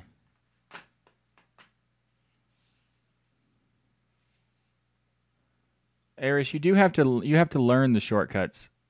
You do have to remember them to use them, and then eventually it becomes muscle memory.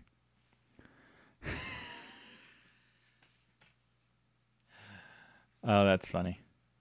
Cody Commander says For my son's dad uses Vim, and then Fat Elvis says my wife's husband uses Sublime. It's like, so you. Oh, that's funny. That is a roundabout way of saying me. when people, it's like when people typed apt instead or apt-get instead of apt. Like the upstream app developers have had it like this for almost 2 years now, more than that actually, where they recommend people say apt instead of apt-get. But yet I still see people like in tutorials and stuff like that they have apt they type apt-get, and it sort of gets on my, I don't know if it gets on my nerves as much as people are missing out, because with apts, just regular apt, there's progress bars and fun little things like that, and it's like, well, but like progress bars are good. I like progress bars. Well, it's also more consolidation stuff too, but like April 1st, 2014 was the first release of that version of apt as a command. I wrote an article about that for howtogeek.com, and also a video on TuxDigital about that, if anyone's interested. But essentially the reason is, it's been around for 3 years, yes, but apt-get has been around for like almost 20 years. So that's why. It's really like 19 years, I think, now. But it might be 20 by now. But it's been around for a very long time.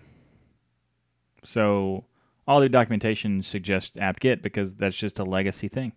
People have to be informed about the new version. Or the new binary, really. Well, part of that also is muscle memory, right? People are their fingers want to type apt-get. Yeah, right? so I'm saying, like, there's a lot of people who are not even aware. I still get comments on my blog post or my How to Geek article and my video to this day. People saying, "Oh, thank you for this. I didn't know that you could do this." So that still happens. So like even tutorial writers will still do that because they don't know. Okay. But there is a muscle memory thing too. Like it is an issue where once you learn that it exists, you're still going to be used to typing that dash. Even if you don't finish the whole thing, you'll hit apt and then hit dash and go, oh, right, kill the dash.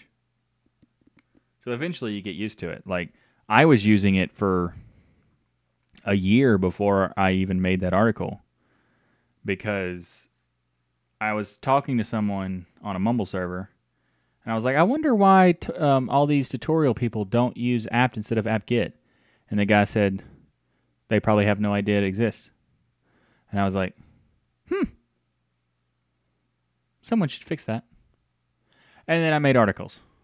And then I started making videos about it. And then TuxDigital happened. So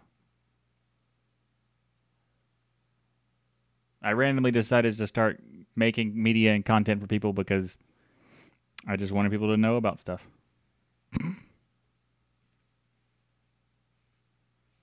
So that was like the start of TuxDigital. Kinda. I always wanted to do it for a while. Mm-hmm. But it was like, I always had like a perfectionist mindset of, I don't want to release it until it's perfect, right?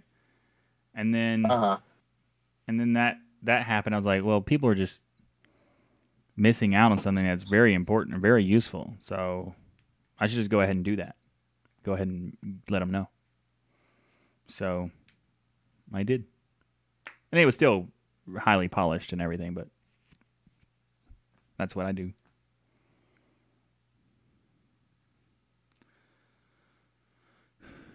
Yeah, people still, I mean, you can still use apt-get. There's nothing wrong with doing it. It's just apt is faster and has a better interface.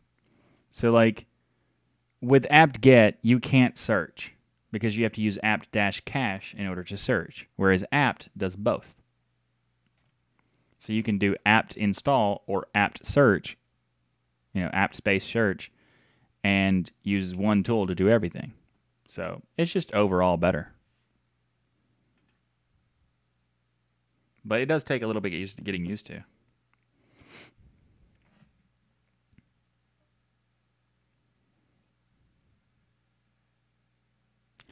It changed to apt, Colin, in 2014. So Debbie and Jesse.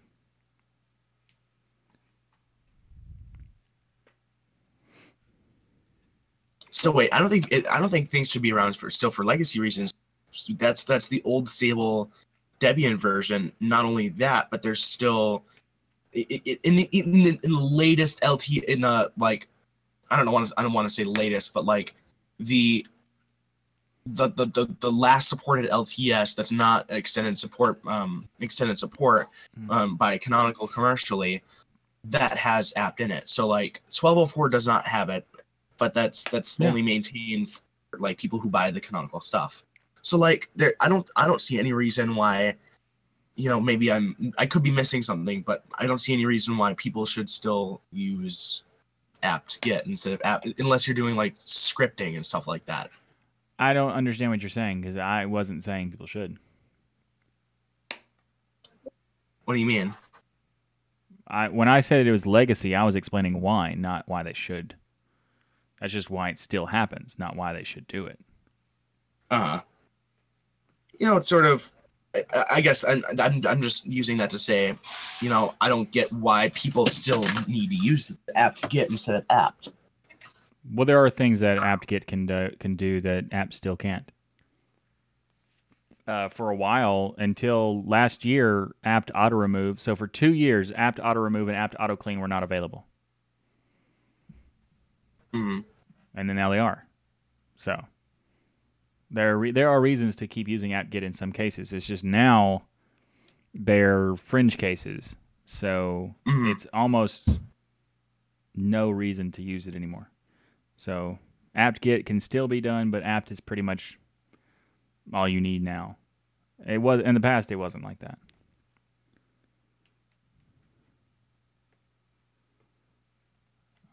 Welcome to the stream, Paul. I appreciate you coming by, and I'm pretty sure she appreciates going to the cinema. What did you watch? There's only one correct answer.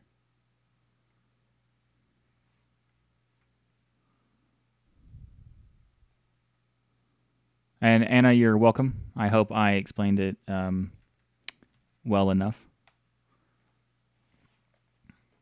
Because I didn't really approach like you should watch my video or read my article because I explain it more like succinct, as in like why it like why it's still a confusing situation and things like that. Because I just kind of did the overview here, but like I go in a lot more in depth and explain like why it's still. Why tutorial people are still even using it inaccurately, and I show a bunch of examples of like how the documentation about apt is awful. So even Debian doesn't tell you it exists.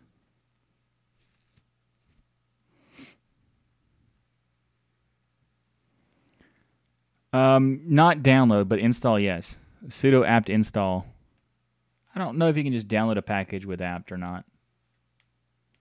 But yeah, you can just sudo apt install. You can actually apt search a package name without sudo. You don't even need sudo for the apt search. And it's very useful because it gives you a list of like the package, the repository it's in, the version, and it's like whether you have it installed or not, and like a description, and it's all like color coded and stuff. It's nice. App download is a thing. As well as, you know, apt source, which gets the source package. Nice. Yeah, those exist. I didn't know if apt had that yet or not. I knew apt-get did, but I didn't know if apt did. But if it does, that's great.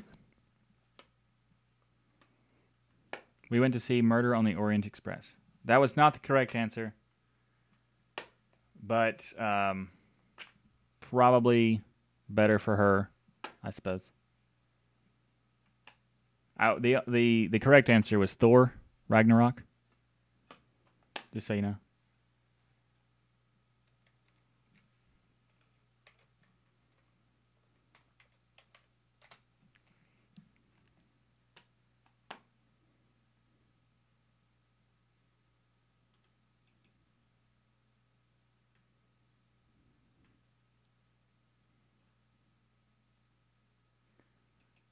Is it done processing?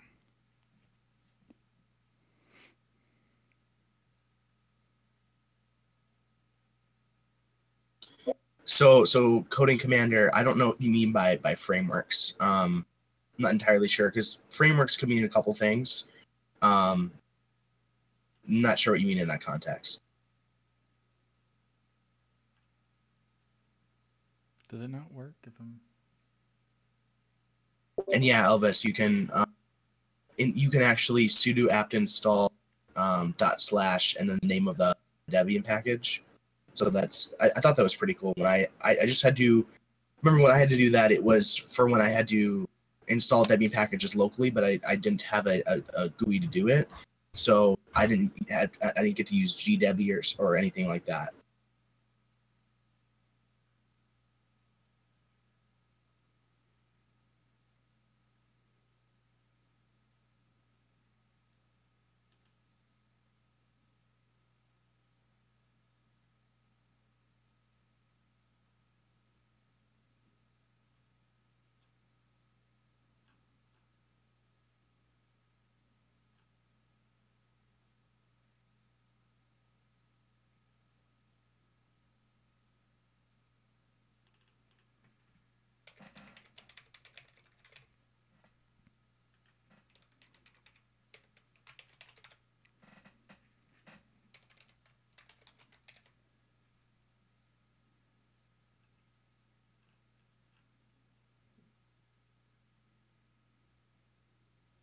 Wait.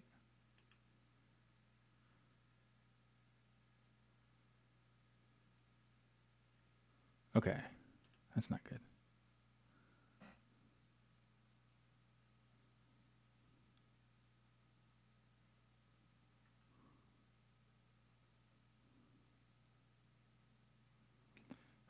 Package deb. You can install debs locally.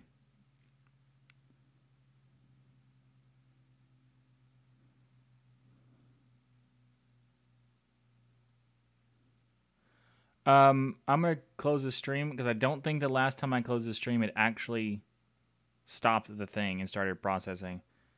So because it's saying elapsed time is 3 hours and I haven't been on that thing, so I'm gonna try it again and stop and then try again. There we go. So we're back.